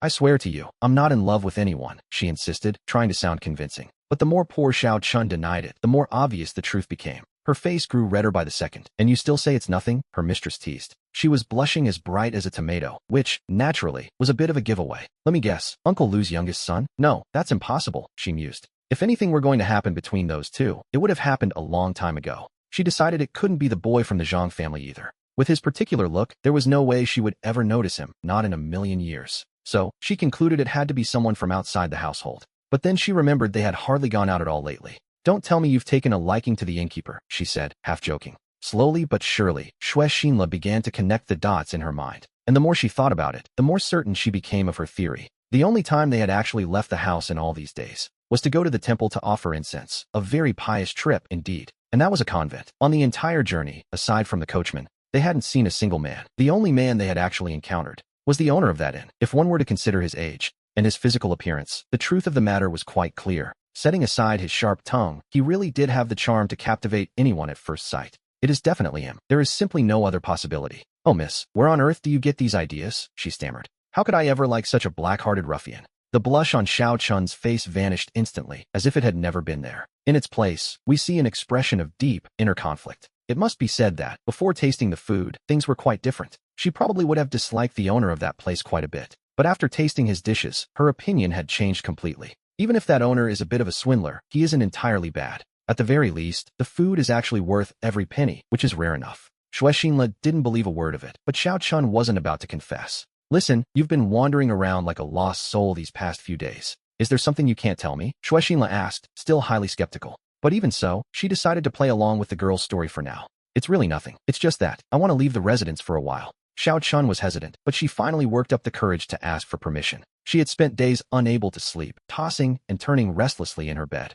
In her heart and in her dreams, the only thing she truly yearned for was to go and eat at that restaurant just one more time. That was why she had lost her appetite and hadn't slept well in days. And naturally, if you aren't sleeping well, you simply won't have any energy. It explains why she had been making so many mistakes at work lately. But to be perfectly honest, that food really was something special. Once you have a taste, it's only natural to find yourself wanting more. Go on then. What? It's not like I have anything to do anyway. Besides, the other servants are all here to help. Go ahead. You should go without worrying about a thing. Shui Xinla agreed without a moment's hesitation. Really, she did. At that, Xiao Chun was absolutely overcome with joy. She had always assumed that leaving the residence would be a difficult ordeal. She never imagined the young miss would agree quite so easily. Deep down, she was thrilled to finally eat that delicacy she had been craving. Of course I'm serious. Now off you go. Go right now, Shui Xinla insisted, feeling it was the right move. And without further ado, she pushed Xiao Chun right out the door. Xiao Chun went running off, practically bursting with happiness. Mama Wu, follow her very carefully. Don't let her spot you. Make sure you see exactly where she goes and who she meets. As soon as Xiao Chun left, Shui Xinla's smile vanished instantly. She was determined to find out exactly who this mysterious man was. What exactly was it that had her little servant so completely spellbound? If the man's intentions were good, then she supposed everything was fine. But if he was just a swindler looking for her money and her status, and taking advantage of her, well, he shouldn't complain if she ruined the romance. And so it was. Up until that moment, she still assumed Xiao Chun was simply lovesick. After all, it wouldn't occur to any normal person that someone could become so madly obsessed just by thinking about a single dish. Outside the Shui residence, the new year had arrived. During the New Year celebration, we see Xiao Chun weighing a heavy bag of coins in her hand. She went skipping along with joy, heading straight for the restaurant. She didn't notice in the slightest the figure following her from the shadows. A stealthy shadow. At that moment, her heart and soul were only for the food she craved. Inside that money bag were all the savings she had managed to collect in her life. This time, she was going to feast at the restaurant until she couldn't eat another bite. However, upon reaching the door of the establishment, she hesitated just a bit. The last time, if she remembered correctly, she had sworn that she would never return. And yet, barely a day had passed. It had taken very little time for her to come back, as if nothing had happened. Walking in now would be like swallowing her own words. After all, like any young girl, she was a little bit self-conscious. Mama Wu, who had been following her, watched this entire scene unfold. And naturally, this only served to confirm the young lady's suspicions even further. It was exactly as her mistress had supposed. This was the place, and that hesitation at the door said it all. To her, it looked more like the shyness of a young girl about to meet her lover. Oh, just look at her. She's still too embarrassed to even step inside. She's fixing her hair and even touching up her face with a bit of powder. Mama Wu was becoming more certain of her theory with every passing second. And we should keep in mind that this girl is usually quite bold.